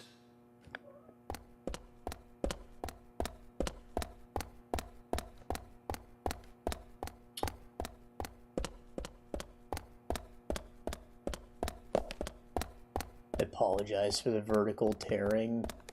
My monitor is FreeSync, so it's not supposed to do that when I turn VSync off. In fact, there can be conflicts if I don't, so I always have it off. Normally I don't notice it.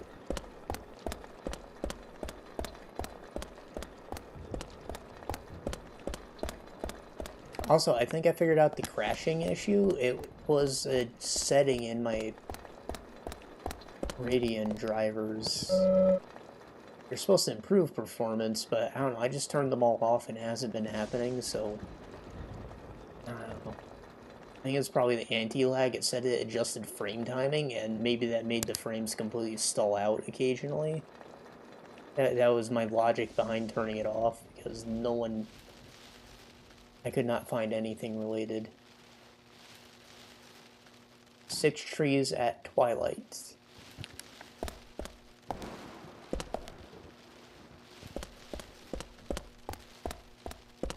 Now, twilight is not sunset, but we'll keep that in mind.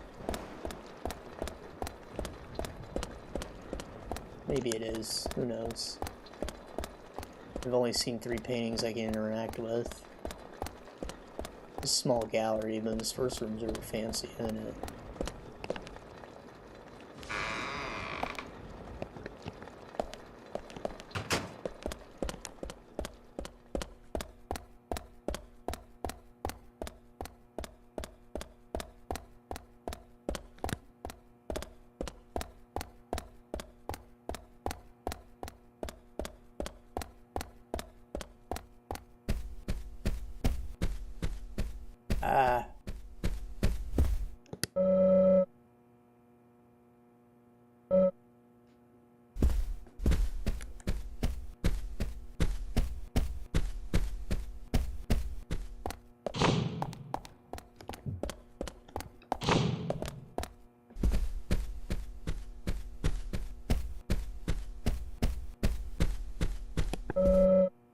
Autumn leaves 4 trees in the res splendor.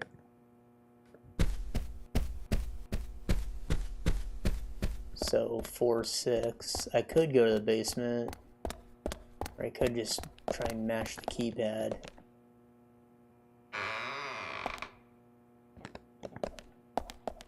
I have a feeling that I'll get like there's more we're missing cutscene every time I'm out, so it's probably gonna be faster if I run down here.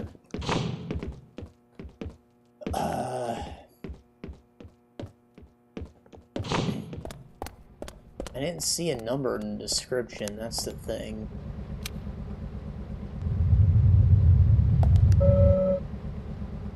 A large tree sits in red butterflies, almost looks as if it's burning. Maybe one? Just one tree? What was it? 641? What?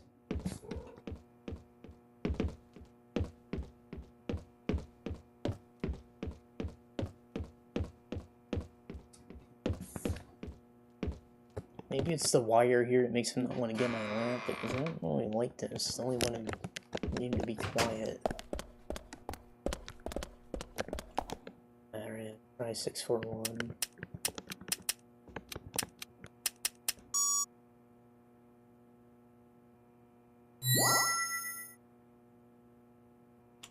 Wait. I thought I may have mixed up some of the numbers, but that worked.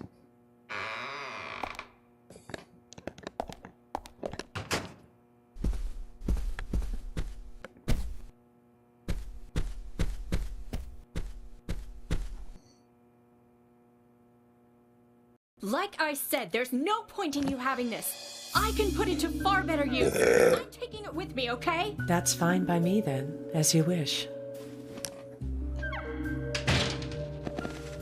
Hey, it's you. Oh, they're still at wait. The FBI agent, right? Just wait a moment, please. I'll be right with you.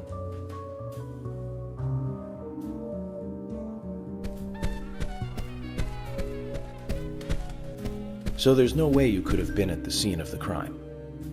That's right. I was drinking at the bar with Nick until early morning. I'm sure if you ask him about it, he'll say the same.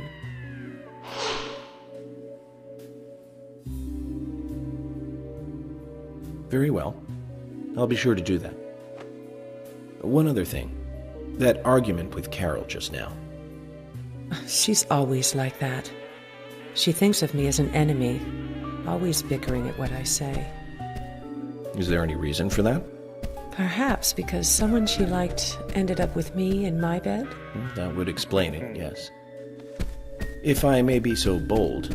She is that kind of woman. Oh, I sleep with anyone I wish. Anyone I prefer to sleep with. Makes sense. I guess she had her eye on one of them, but I don't know who it was exactly.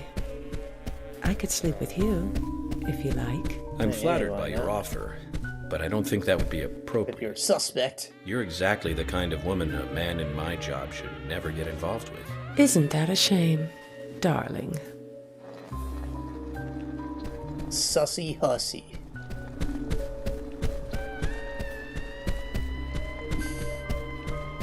I'll be frank. Right now, you are not a suspect.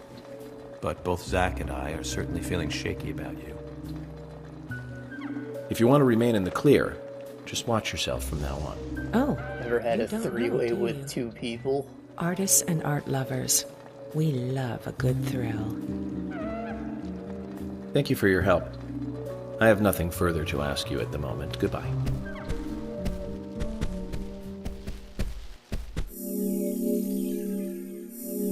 I have nothing left to ask you. I will leave now.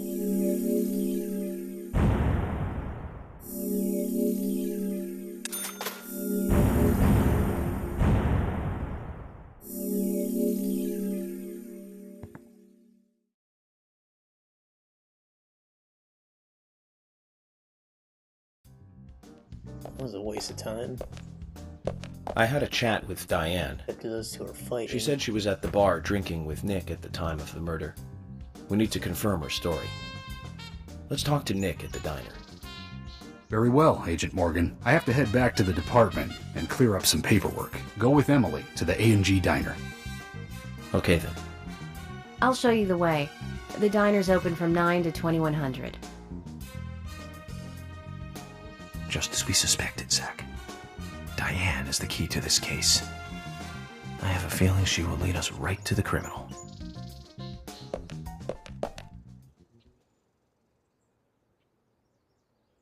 That's Kaysen. Looks like the show has just begun, and it has an all-star cast. You slamming him?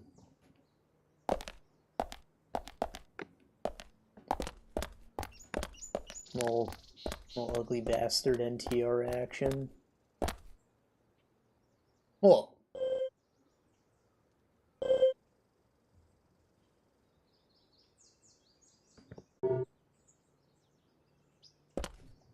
I hate that the NPCs disappear if you just wander off for a little bit. In the car.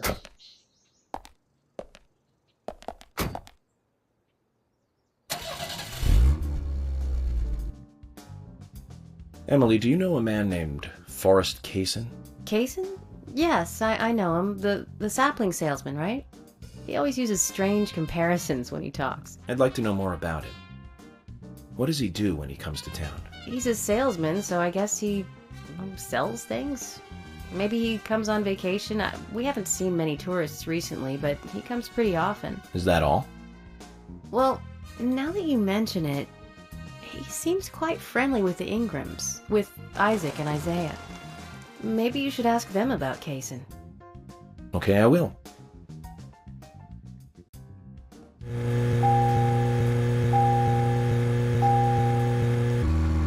So, what I read is that the emulator has trouble processing alpha values sometimes. alpha is like the 4th channel of a color. It's not RGB, it's RGBA.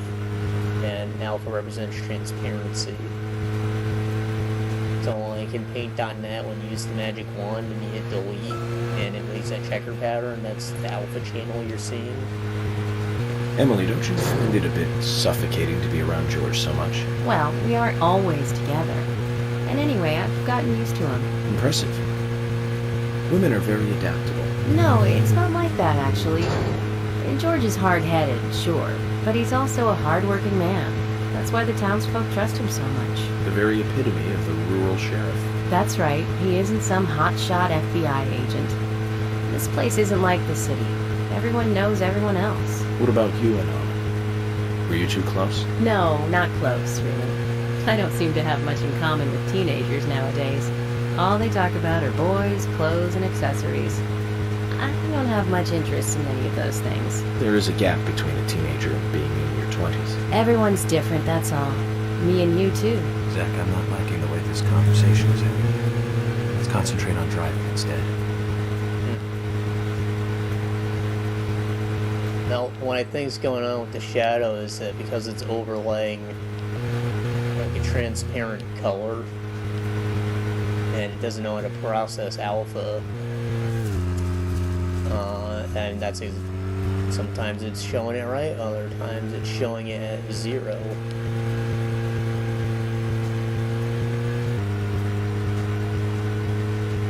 And again, most of the shadows on like trees and stuff, like contact shadows, are all baked in. That's all painted onto the texture itself, but you don't see it on everything.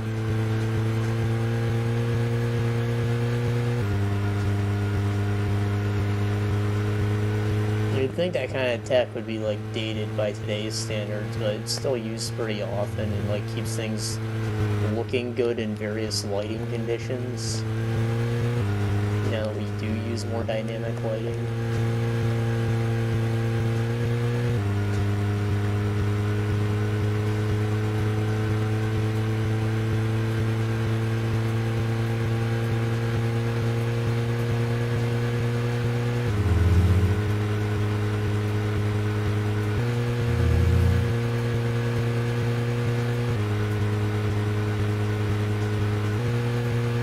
Like in a case where you maybe have like a fake bump or a fake groove on something using a normal map,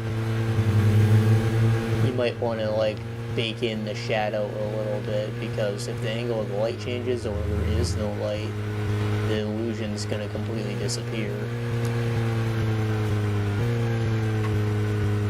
Because the normal map is entirely dependent on the lighting. And you're like, what? No light? How could that be? Well, sometimes games don't want to have shadows at all, and they just use like a gamma, like an overall scene luminance that doesn't actually project shadows in any direction. I mean, there's no vector to the light. It's just like a flat multiple on the color.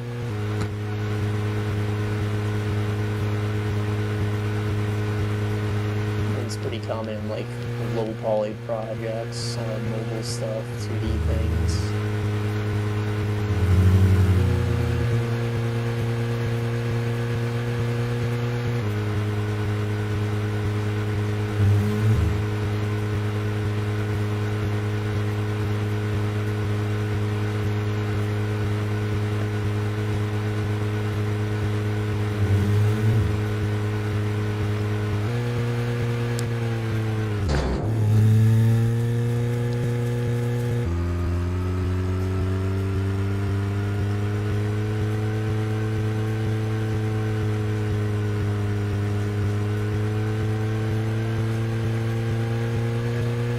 Baked on shadows are called the occlusion map, by the way.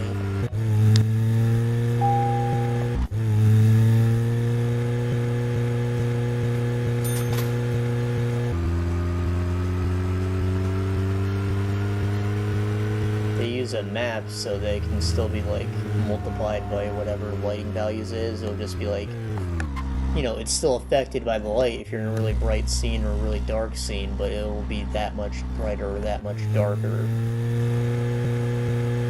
regardless. regardless of where the light is hitting it from.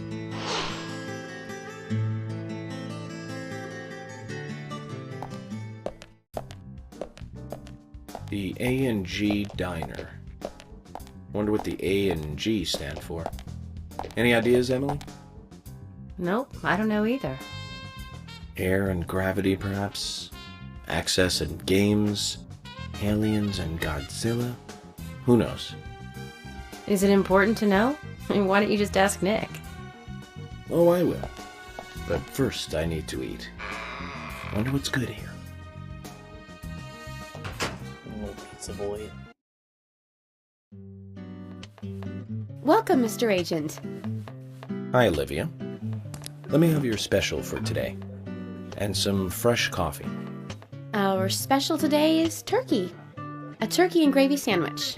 Sound good? Oh, perfect. Emily, you eat something. Open face. It'll be on the Potatoes FBI. on the side. Okay then, I'll go all out. I'll have the T-bone steak. I usually can't order it because it's a little too expensive. You got that government money. Mr. Stewart. Mrs. Olivia Cormack, Okay. I am here for Mr. Stewart's lunch. If it is ready, I Big flip thank phone. you a bunch. Yes, of course. Just a Game moment. Boy SP. Here you go. The usual. 1 turkey, strawberry jam, and cereal sandwich. What? Sounds like the sinner's sandwich. Self-inflicted punishment to atone for past sins. He's setting an example.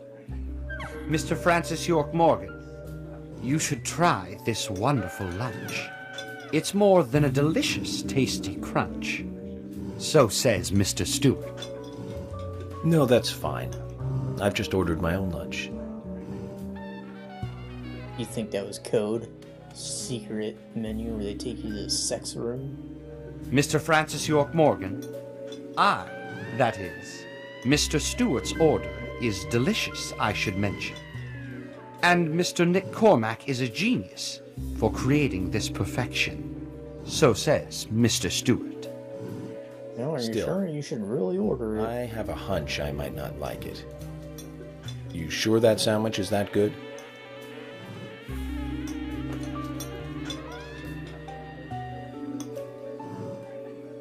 Mr. Francis York Morgan, making decisions based on intuitions is always a sign of bad FBI agents. So says Mr. Stewart. My dick. Harry, you're right.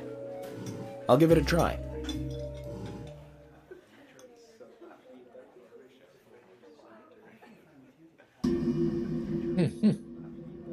Oh, that's hideous.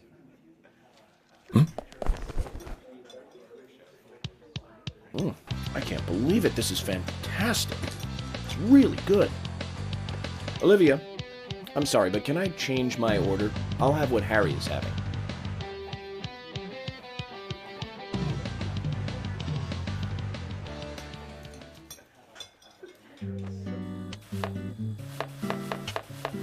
Probably sugary AF. Dessert.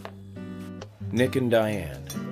Turkey's the They hardly make the oddball. perfect couple, Their do they? cereal and jam is just fine. Is it widely known that they go drinking together, just the two of them? To be honest, I It'd have to don't be on pay toast, attention to not these things. Not bread. Not into local gossip? Well, when I moved here, I was still in high school, and I kept wearing the same wild clothes from my school in Seattle. Maybe if you I cook the was turkey young like back bacon. then. And before I knew it, there were rumors all over the school. She'll screw anyone. That's what they said. Totally unfounded, of course. Anyway, after that, I just sort of chose not to really trust gossip.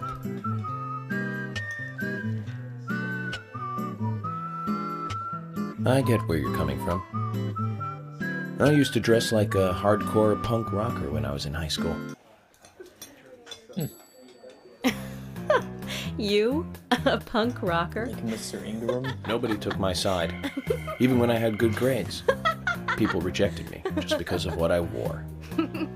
I was young back then, too. Even still, I just don't see you as a punk rocker.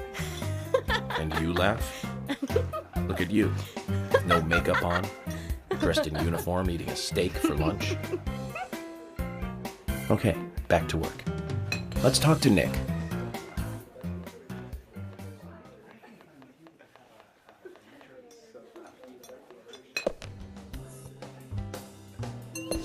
Steak for lunch? You fucking crazy? It's breakfast or dinner?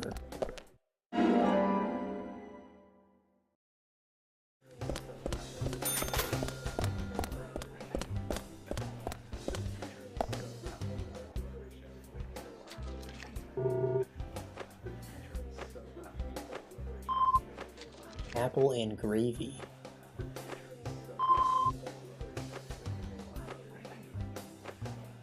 Gravy made with applesauce, huh?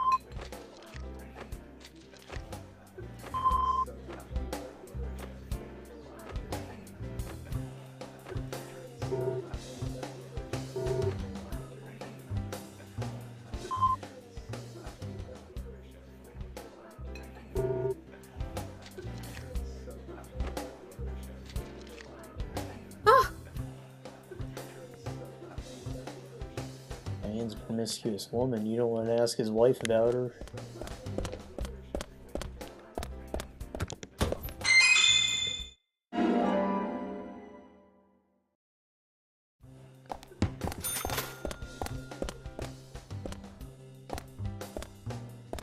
Hey, I'm working here. You can't just stroll into a chef's kitchen. I need to talk to you, Nick. Then perhaps you would give me your permission to enter. No! Get the hell out of here! Zach, everyone has their own sanctuary. Let's leave him in his.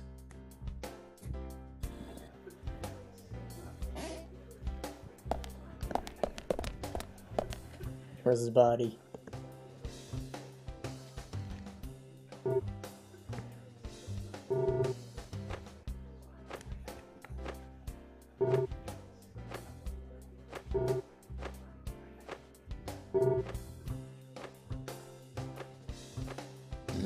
Rembrandt and Turner.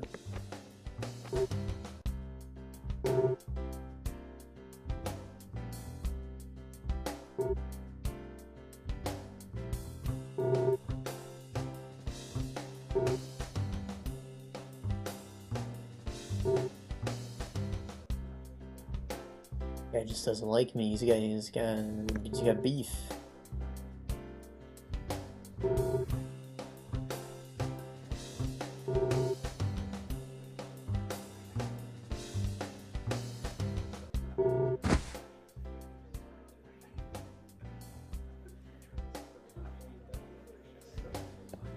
Maybe they're both in the sex cult.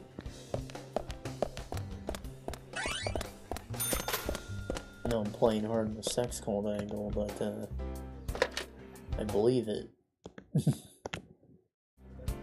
Well, a promiscuous woman not want to get involved in such a thing.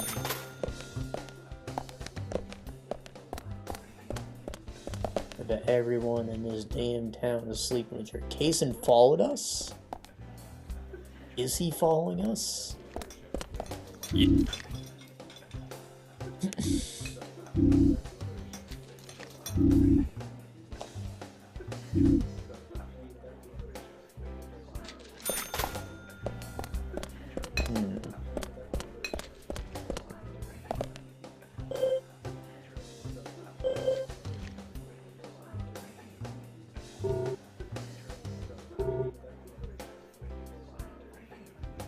Olivia again.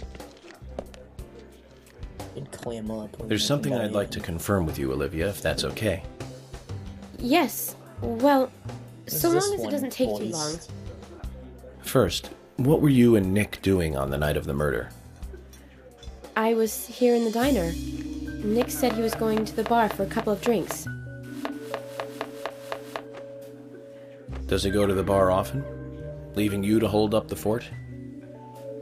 Yes. He says he enjoys the conversation with Diane. I thought they went drinking again together that night. Do the three of you ever go drinking together? Well, you see, I'm really not into art. And your husband is well versed in the arts then, I take it? Oh, yes. Looking at art and talking about it is his way of relaxing. People just aren't what they seem. Like a certain someone who was into punk rock 10 years ago.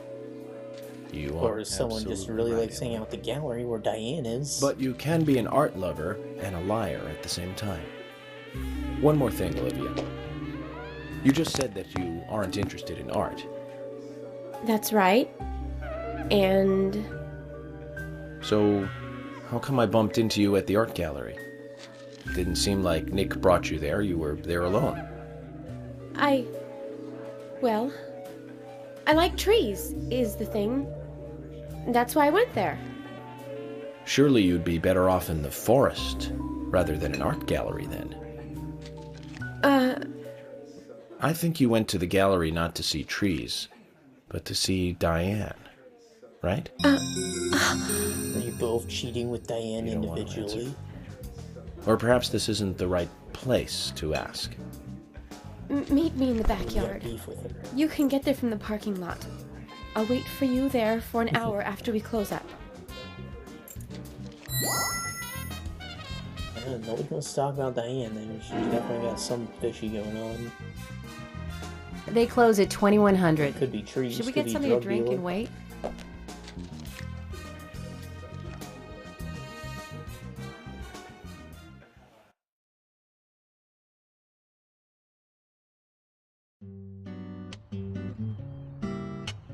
Agent York, what do we do now?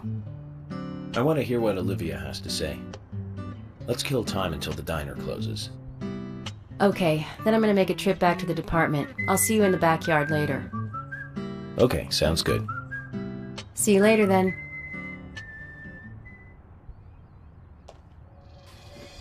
Zach, about Olivia. I presume she wants to tell us something about Nick and Diane. Let's hope it's not just something for the gossip columns.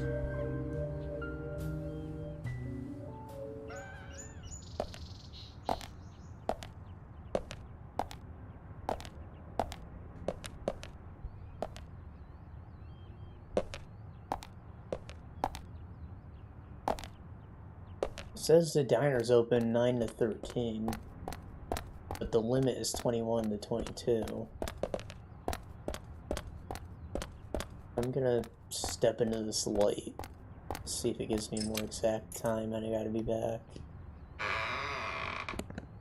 I have a feeling it's gonna be 21 because that would be at night. Maybe those are just like breakfast hours and they close up until dinner time or something. I want to hear what Olivia has to say. Let's kill time until the diner closes.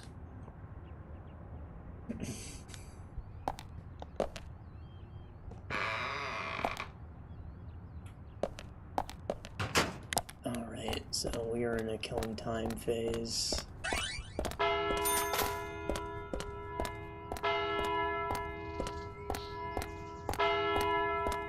I really thought there was like a shooty level in the art gallery, but I guess not. Maybe we go back there later.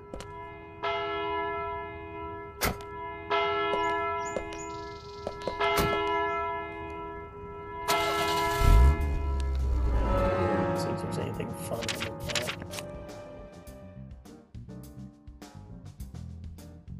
Thomas has food.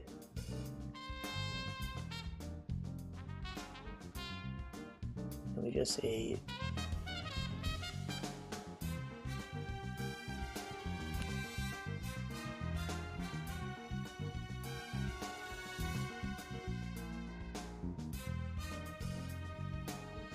There's a marker for the objective, but not for us.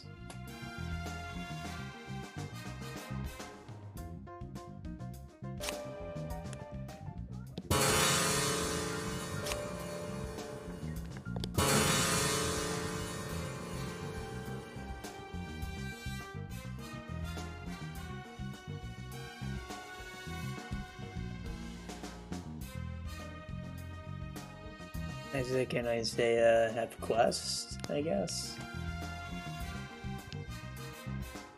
Pretty far out.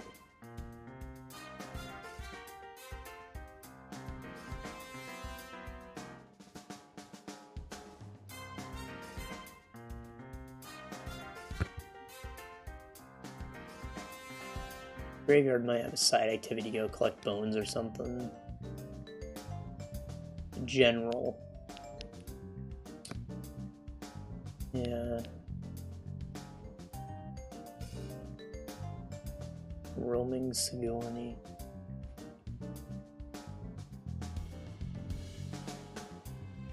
How do I get over here? Just take the road south or west. I feel like the map totally rotated.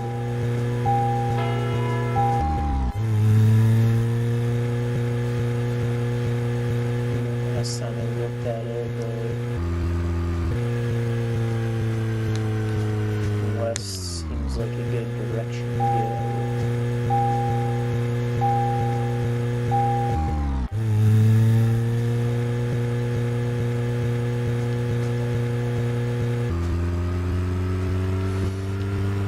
Gas.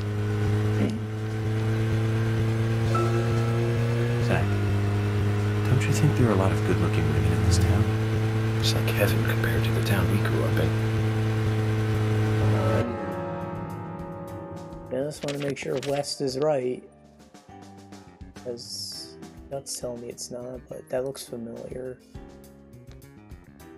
Yeah, it's the wrong way.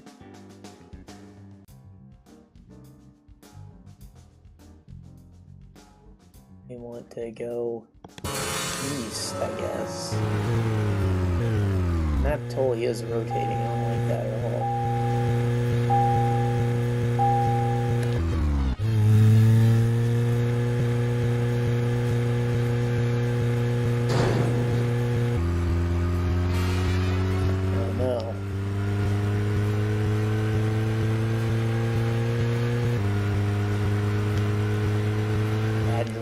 Plus vandalism penalties.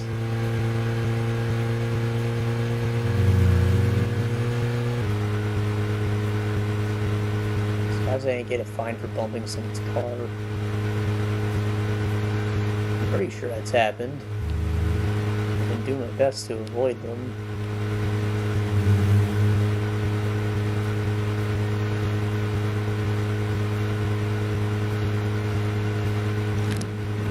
Jesus.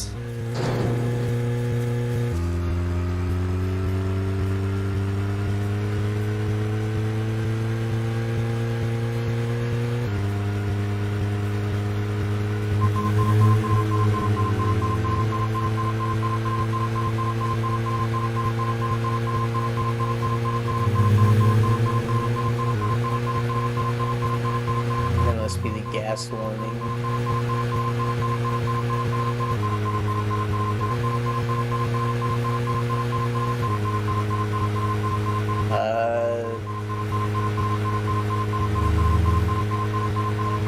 I think she's gonna tell us a story, which I remember. And that might be the last thing I remember, actually.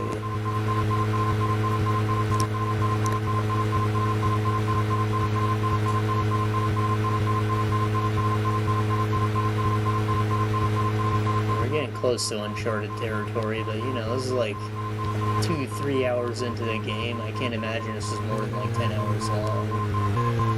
But what do I know?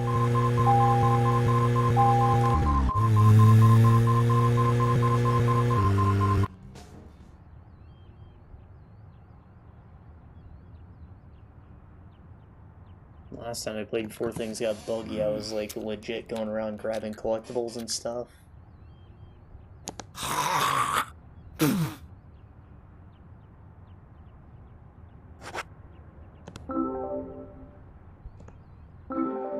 Oh, I can bribe them for the talking. Let's see what's up.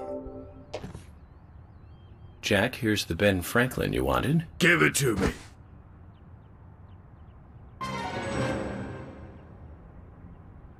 That's the quest. It wasn't his hot life. Jack, I haven't know what's $100 bills. Hey, don't we all? However, you go more than 1,000, he'll supposedly give some really big info. For the investigation, then.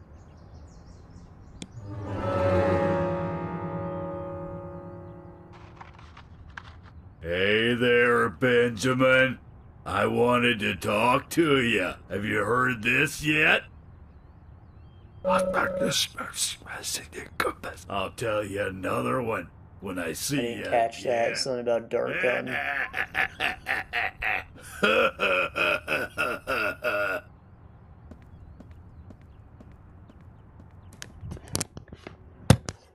Zach, did you see that? It was as if we weren't here. I wonder what that was all about. Did it make sense to you?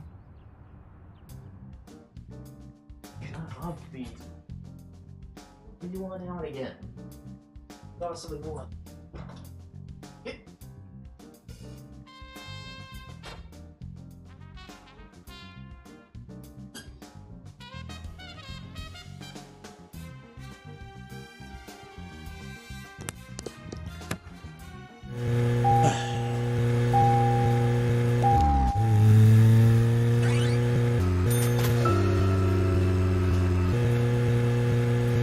To recap, the movie was the fourth sequel in a series that started in 1978. That's right, Zach. It was Superman 4, The Quest for Peace. Lex Luthor was back. He was played by Gene Hackman. That alone made it a must for all us fans. I don't remember much more about it, though. I'm sure there was more trivia about it. Still forget 4. Richard Donner directed 1 and 2. Now those two are great movies. Christopher Reeve really shined as Superman. Actually, Zach, I've got a confession to make. Promise not to tell anyone because I'd be really embarrassed. I actually like the first 2 Superman movies more than the first 2 Star Wars movies. I think John Williams did a better job with the theme song for Superman. But whenever I try to hum it, it always turns into the Star Wars song somewhere along the way. I know it's strange, Zach. I know.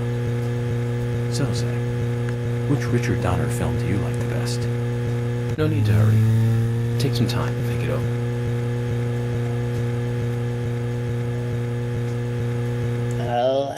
I haven't seen any of them. I know that the Christopher Reeve Superman movies are actually supposed to be very good. And I'd never even seen, like, Man of Steel, the newest Superman one. I've seen, like, the cartoon, because I used to watch Kids WB all the time. And, I watched Smallville when it was airing.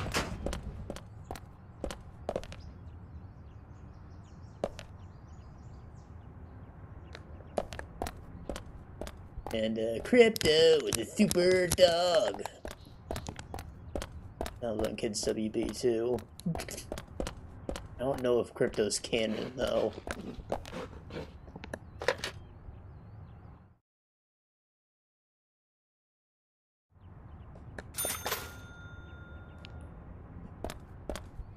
You know, who's this badass? Got a crazy taxi.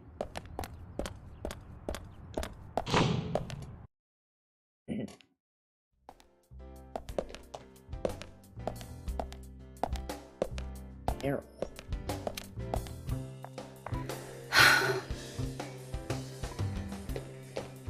Okay.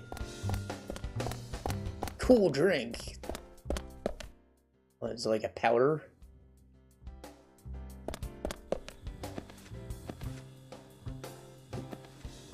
Cacao gum? Oka gum? That like cola flavored gum or chocolate gum?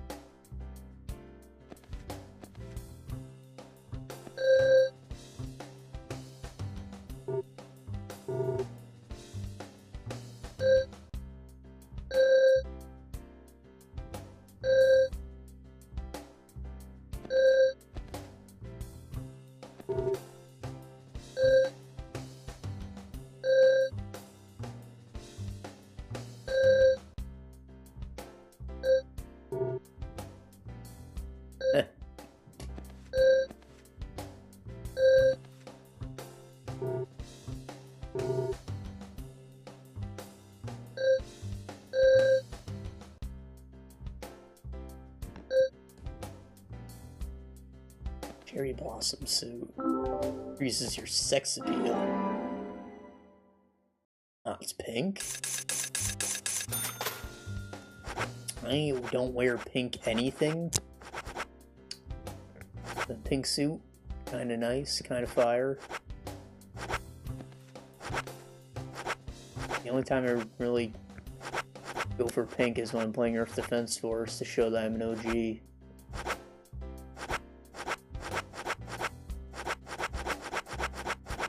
Otherwise, it's just not my color. It's not that I think it's girly, I just don't think it fits me.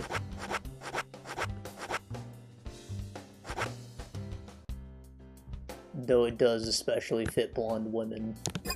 You know, default Barbie colors. There's a reason that she's all pink and not, I don't know, any other fucking color. Probably the only reason we associate pink with girly things, too.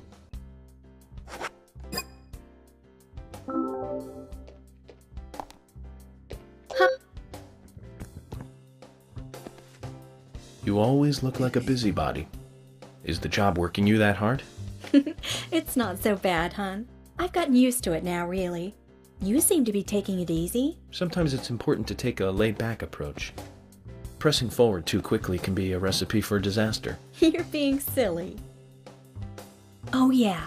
Hon, if you have time on your hands, can I ask you a favor? Such as? Nothing major. It's just our storage room is a total mess. Keith just makes it worse every time he tries to clean it up. And I can't move the heavy boxes in there. I used to ask my father to help us out, but... well, he's not that young anymore. Of course I'll give you something in return. If you tidy the place up, I'll give you this. What's that? A bronze card. It's a discount card for the milk barn. You'll be able to buy things cheaper with this. I think it'll help you lower your investigation expenses. So you're saying that helping you out will ultimately help the investigation? Zach, what do you think? I don't mind if you want to help her. Hey. Thank you, hon. The storage room is this way.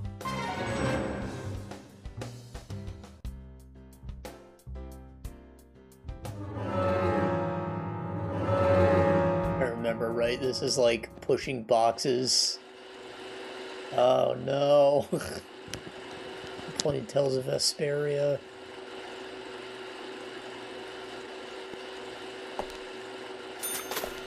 It showed you from the top. I wish it kept that view because it'd make this a lot easier. Basically, I need to push these so that I can get them onto these squares. Now, had I pushed that from the other angle, the box would have ended up here and I would have stalemated because I can't get to the back side. So it has to go into this slot.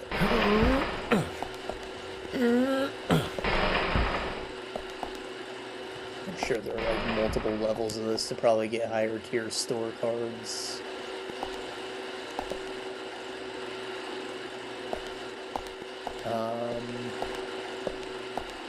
It should be simple enough. Just load one.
Children. Thank you, hon. You've been a big help. You're a real hero. A hero? You just can't leave those who need help alone, can you? I can tell you now, hun. You're that kind of guy. Anyway, here's your reward, hun. You've earned it. Hell yeah. We'll give you a discount from your next purchase. Thank you, Lily. We'd better be careful not to get carried away and overspend, Zach. Agent York, you're a good person. My father doesn't seem to appreciate you yet, but I do. And I'm sure Keith and the boys feel the same. Come by anytime, okay?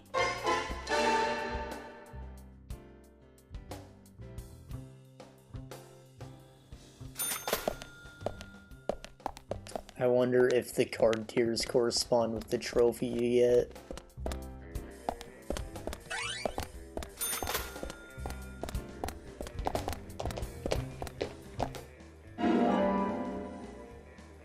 Riach. Hey, bro! Hey, FBI!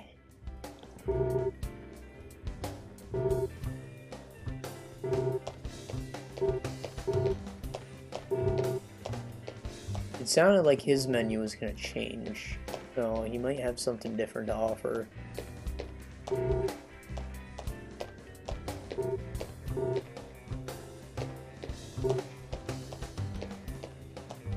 Spiritual map.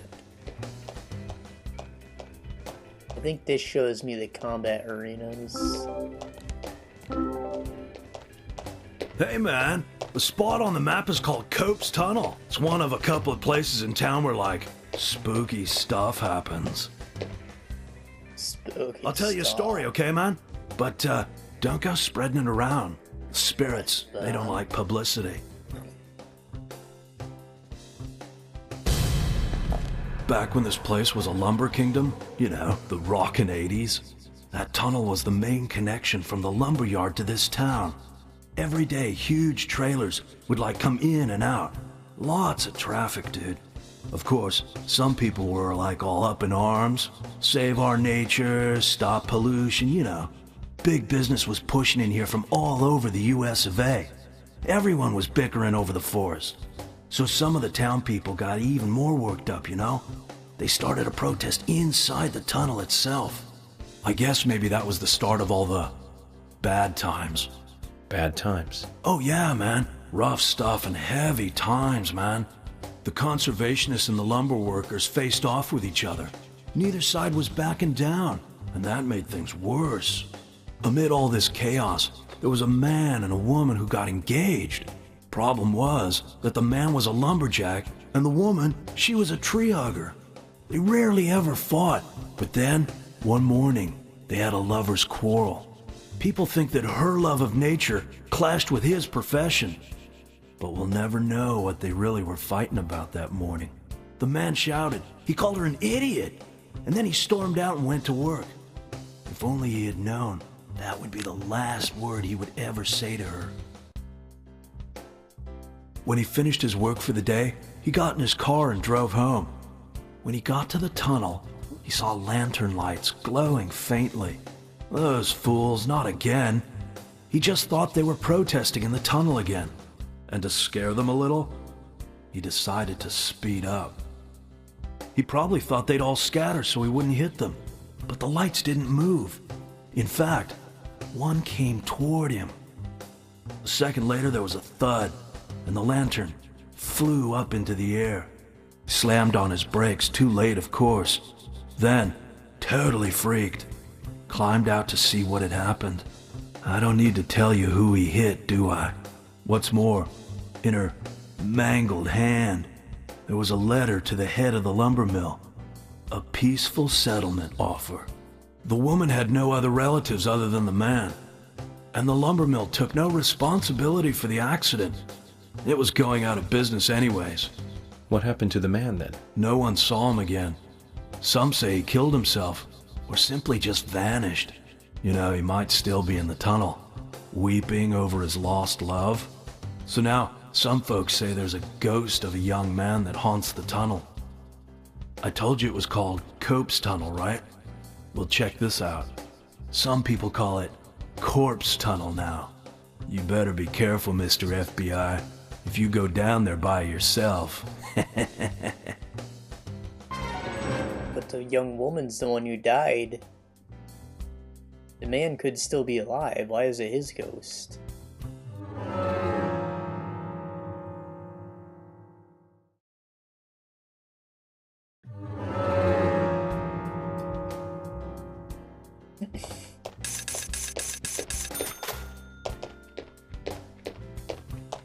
Deep blue.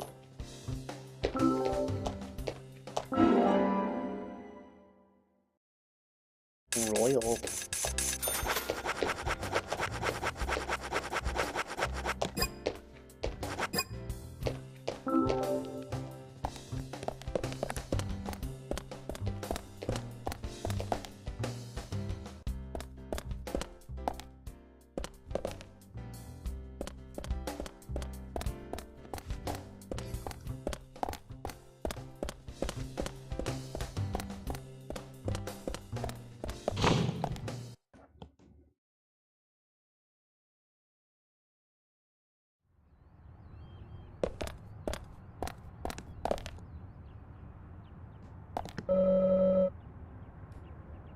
Can I not save? Thanks.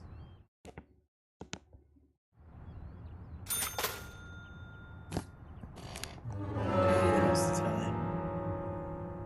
1.5 left. Should I go to Corpse Tunnel?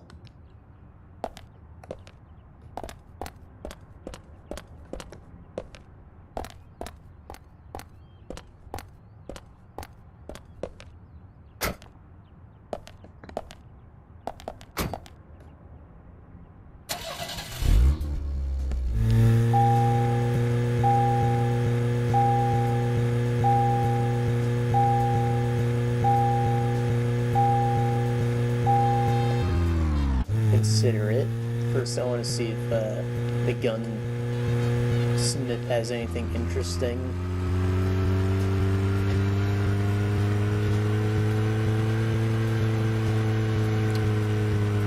Cat.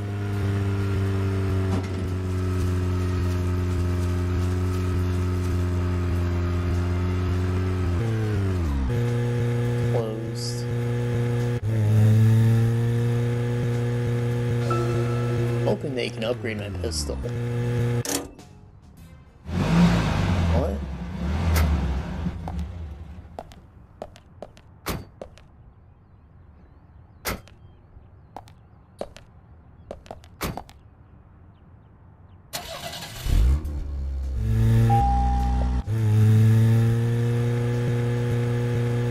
It's fine that the door's open. My dad's out of town.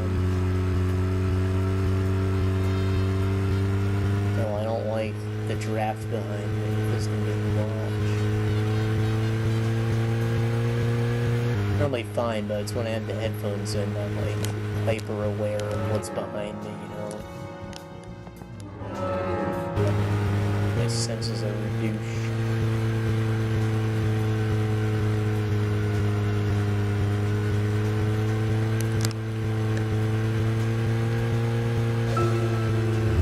See every Richard Donner movie on the day they premiered. Every single one. Goonies, Lost Boys, the Lethal Weapon series, but my favorite has to be Lady Hawk. That was back in 1985. Same year as Goonies. Both Rutger Hauer and Michelle Pfeiffer really shine in that one. More than anything. Yeah, skip. Whatever, you'll talk about it again. I'll check the map. There's Cope's Tunnel. So if I go right and then turn left.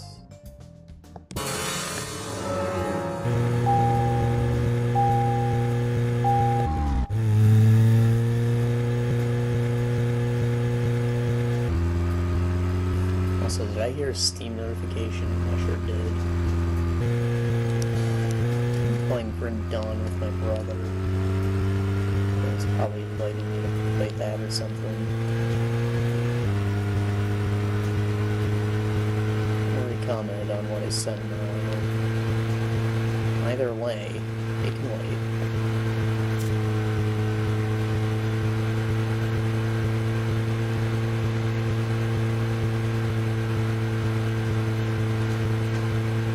Talking about the Goonies. I haven't seen the Goonies as an adult, but the last time I tried to watch it, I could not stand it. I guess it's like if you grew up with it, it's like one of your favorite things, and you stick with it or whatever. Like you can't not like it because it's nostalgia. That's what I'm trying to say. But I don't know. The kids are just like, "What was you talking?" And they're all talking over each other. They're really fucking loud. And I couldn't. Maybe just the beginning of the movies like that. Or, I don't know. I was out. I've only seen like parts of it as a kid. So. We have Nastasia Kinski in the lead role and Paul Schrader directing, back in 1981. That's right, Zach. Cat People. About a woman who turns into a leopard when she falls in love, and then eats the person she loves. The fuck is romantic? Real romance right there, Zach. Nastasia was perfect for that role. Casting her made that movie a success. Malcolm McDowell as her brother was also a good call. He's like a panther even without any of that special Hollywood makeup. Now the name Malcolm McDowell rings another bell. You know the movie I'm talking about, right, Zach? Don't tell me you're thinking about Clockwork Orange. Malcolm McDowell, come on, it's pretty obvious. Blue Thunder. Came out in 1983. It was directed by John Badham. Malcolm plays the bad guy in that one. He just totally outshines the hero, Roy Scheider. At least I think so. I have to say, not many people agree with me about Blue Thunder. Zach, if you disagree with any of my opinions about movies, just come out and speak your mind, okay? Just speak your mind.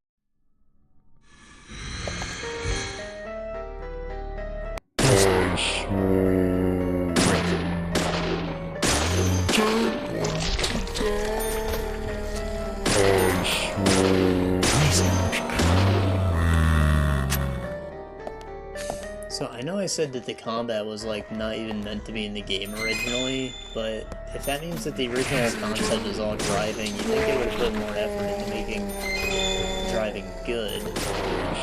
Like, this is a PS3 game, though. We had like a few good Burnout games already. Yes. The previous console, you know?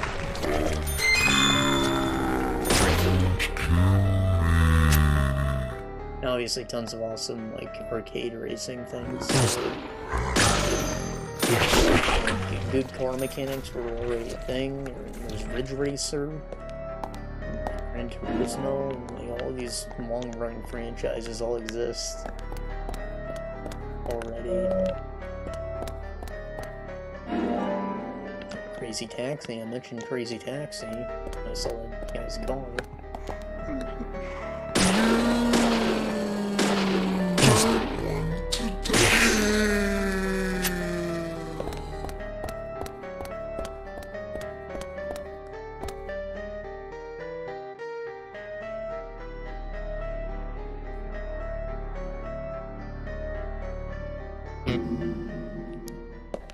Yeah, just to exit.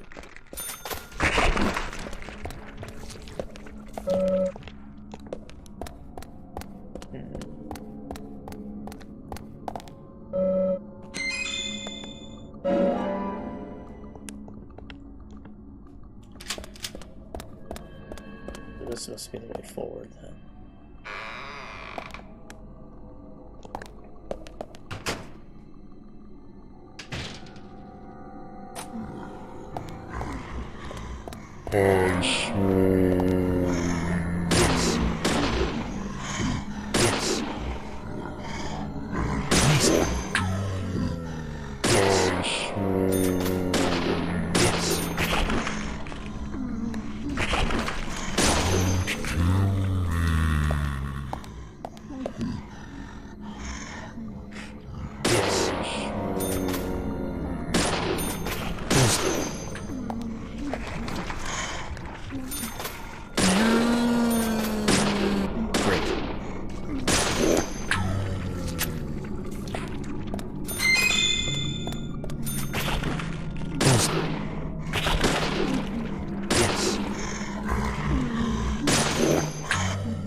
This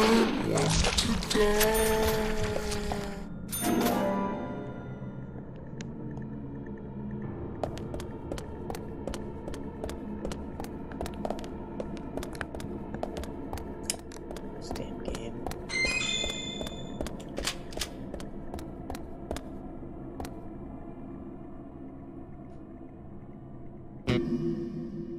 Do I just go back through the door I came through?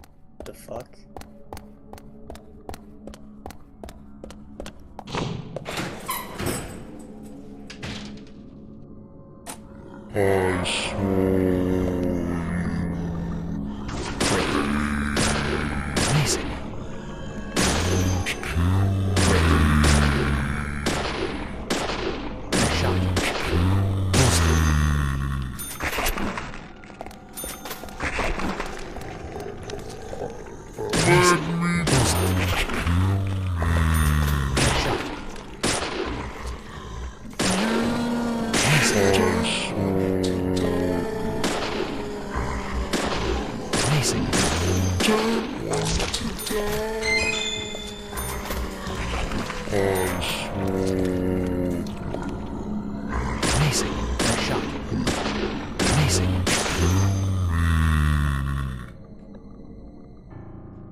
Remember, the Spaniard ain't dead until he drops his potatoes.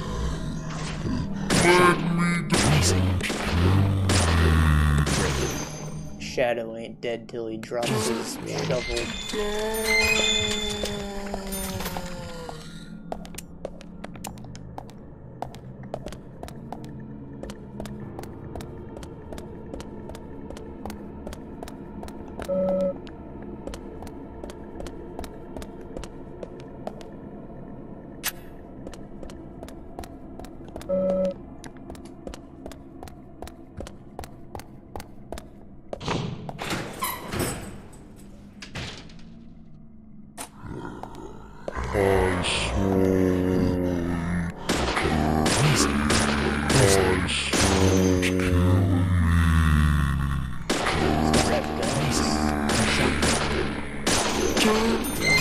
Christ, they got Mega Busters.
Shotgun shells. I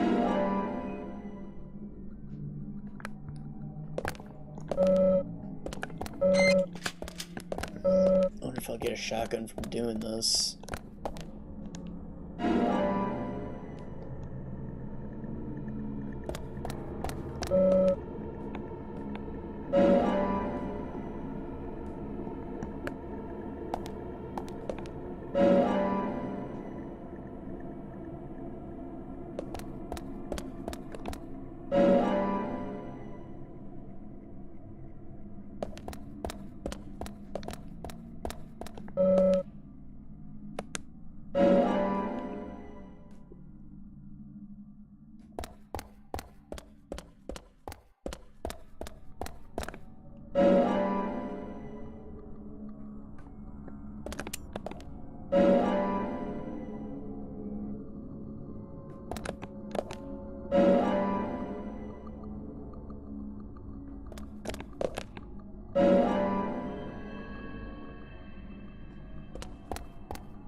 think that's it.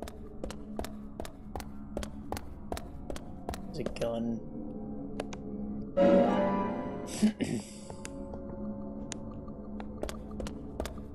Oh, that was pretty bad.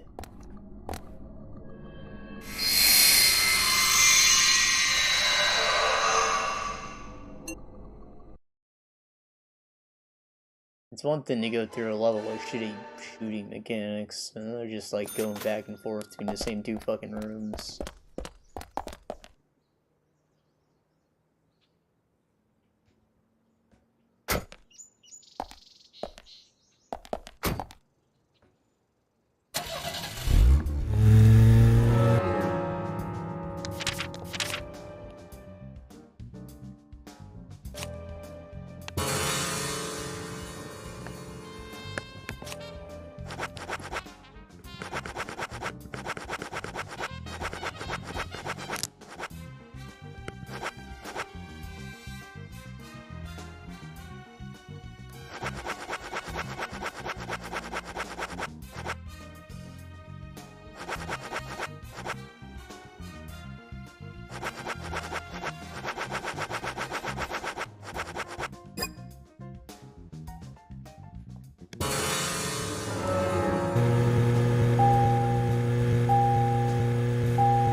Back the way we came now.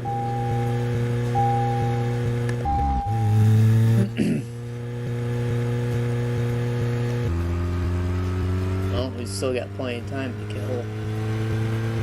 I think I'm gonna like head to the junkyard, and there should be a phone there. And we'll start with whatever the general has to say next time. So, where shall we go next?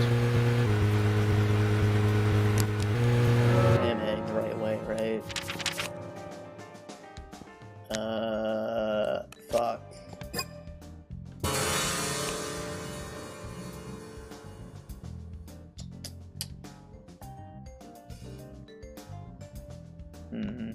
I am not around.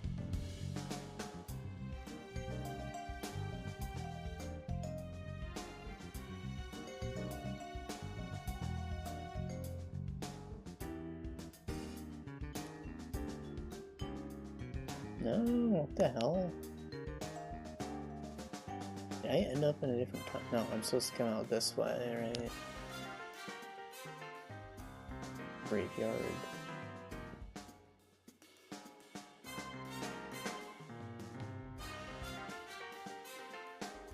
Because I could go forward and just make a left here.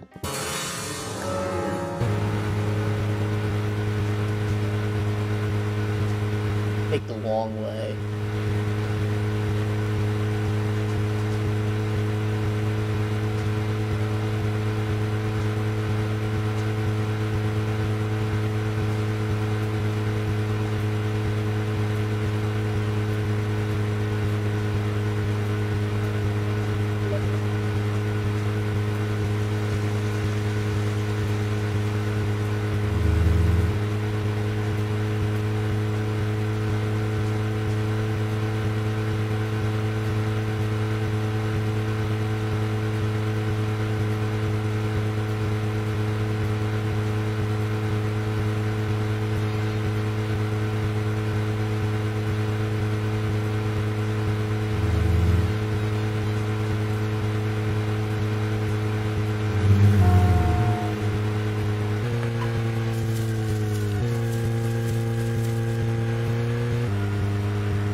It's just left.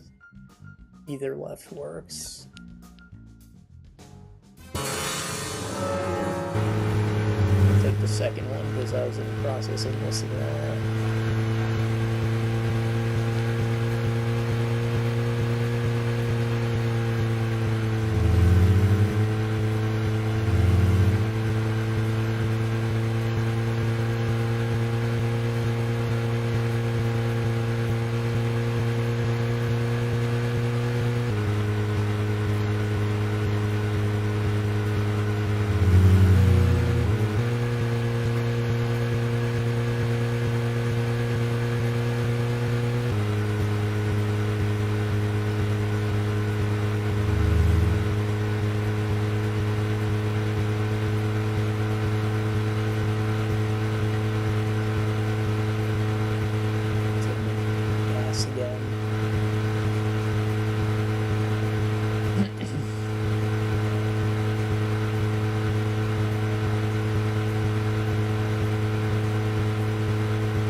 Since he's got the quest, I guess I want him to be the one pumping my gas, not the titty lady.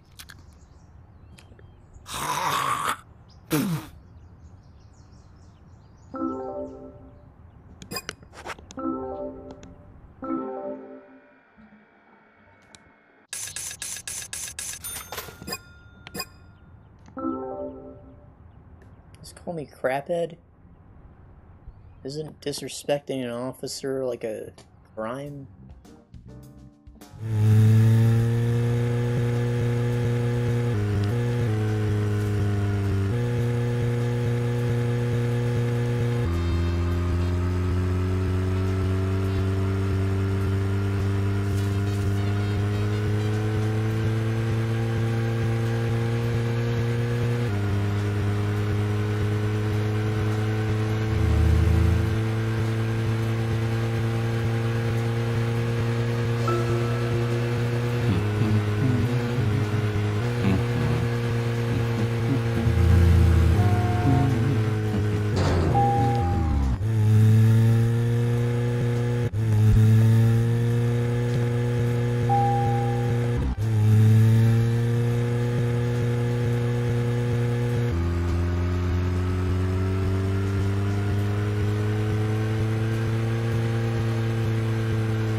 Alright, we're gonna be finishing as soon as I get to a phone because it's like 4 AM now.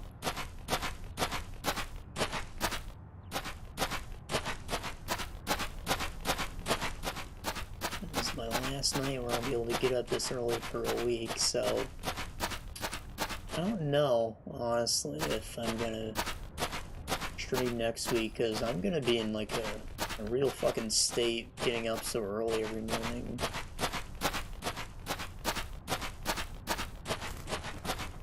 So we will see. Out there being office, I can go inside, but I guess I'm stuck here. I don't know. Let me go grab these cards and talk to them, and we'll find a phone then, right?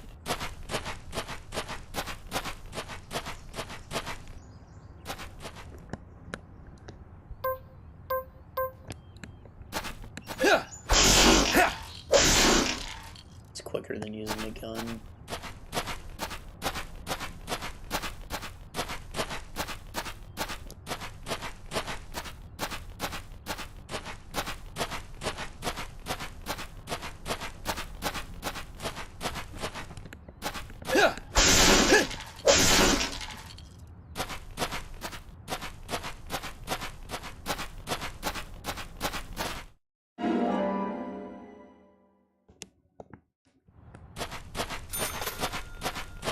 Great car insurance rate you can find online. Go to the general and save some time.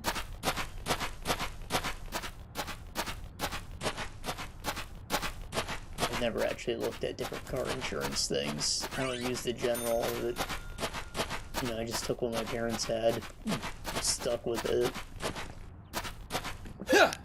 Apparently all of them like to raise your rate over time.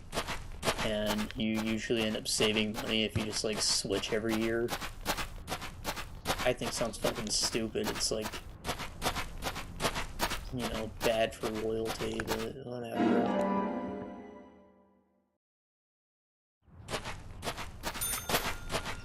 Can I get my car? That one looks a lot cooler than the fucking cop car.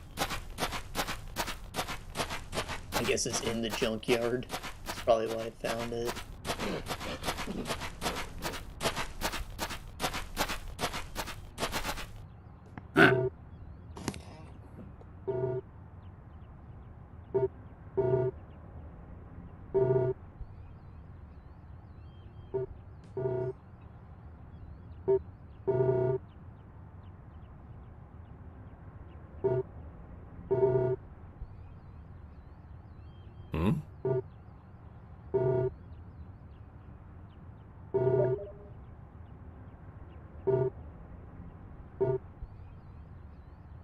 Can buy car parts.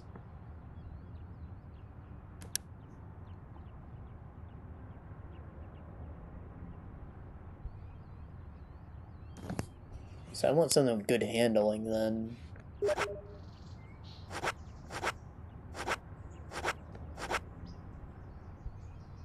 Is easy or medium?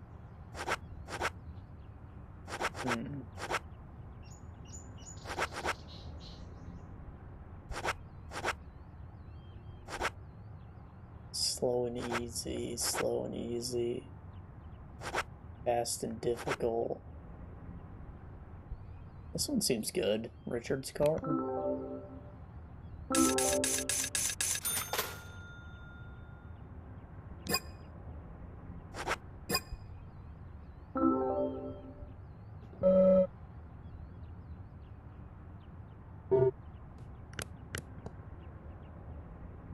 Now then, young fella.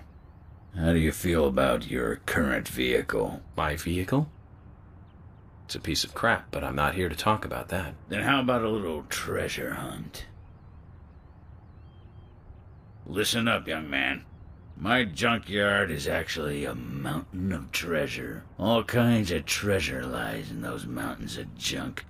The problem is, there's so many, I've lost track of where everything is.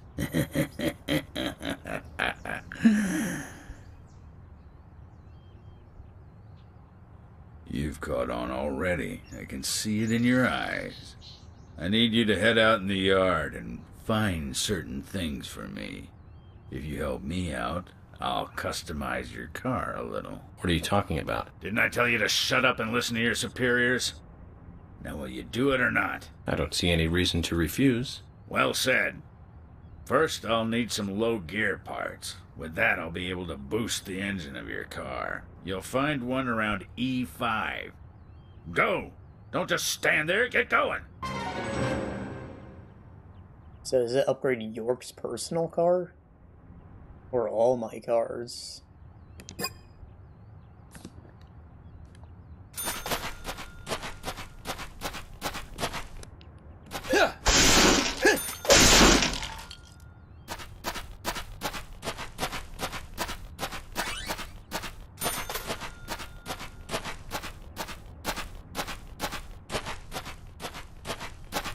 E5.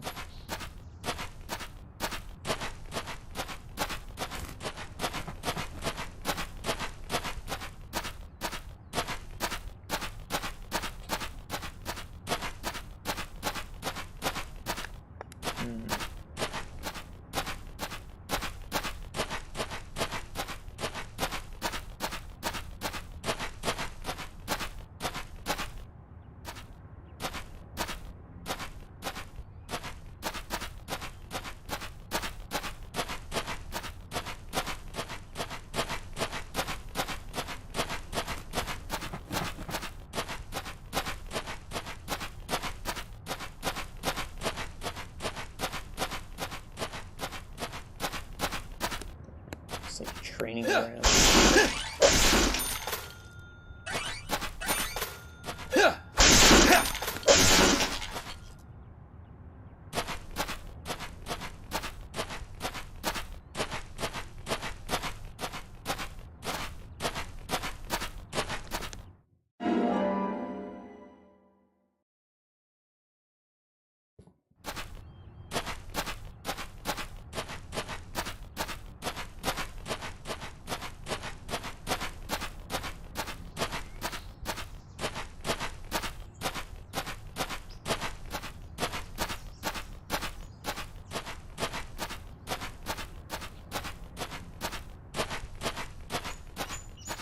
Question is, how do I get these cars? Are they just going to be available in parking lots, or do I summon a specific car with a flare? I have no fucking clue.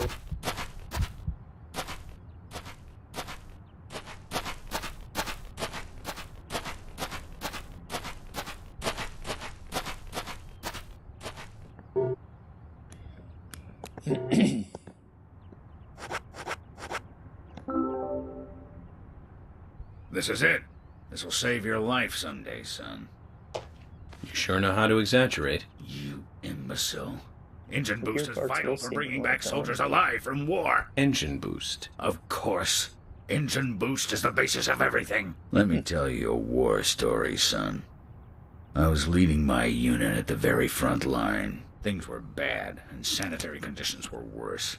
Endless guerrilla attacks were stripping us of our manpower. Everyone was tired to their limits. There was one sergeant who really rubbed me the wrong way. The boys like to call him Crybaby Timothy. He really gave me headaches, I can tell you. How? Just by breathing. His posture was bad. He was weak, slow, easily distracted. I have no idea who thought he was capable of combat in a war zone. He endangered the lives of every member of the unit. Stomach pains. The worst stomach ache ever. Every one of us. It was just cooking. He was using food that was contaminated. I flew into the dugout toilet like an Apache chopper returning to base. I have to tell you, it was a close call. My engine was boosting. And that's what got me here safely. Right in the nick of time. What happened to the unit? You really want to know? Did their engines hold boost too? Terrible sight. Powerful, athletic men reduced to walking dead. Blinking like crazy, shaking with pain. Their confidence and self-esteem were all crushed. They almost didn't recover. An interesting story. So you see the need for engine boost now, do you? I'll keep my side of the promise and get to work on your vehicle. I know he meant like he was fucking sprinting to the bathroom, but I imagined the engine boost being the shit coming out of his ass. For a sergeant. Looks like it was sewn onto something else before it was sewn onto his shirt. I wonder what that's all about. I put in longer pistons and optimized your lower gears. That should add boost to your speed when you accelerate. But there's still plenty of stuff I can do to make your car go faster. Just come see me again and I'll customize your car a little more.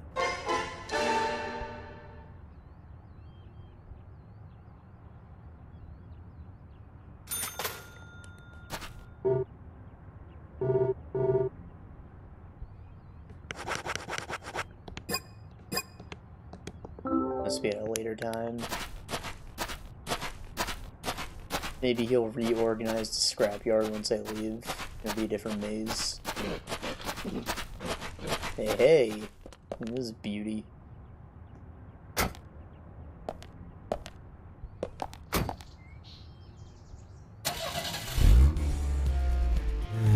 Sweaty 65, baby.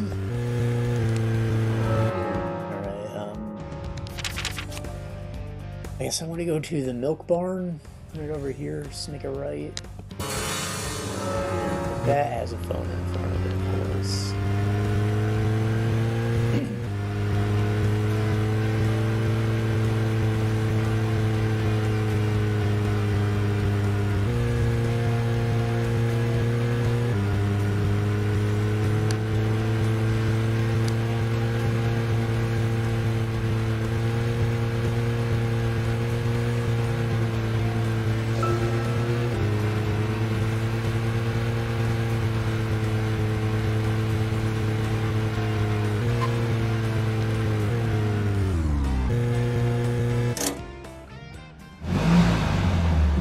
Still got plenty of dawdling to do, but that'll happen next time. Use side quest.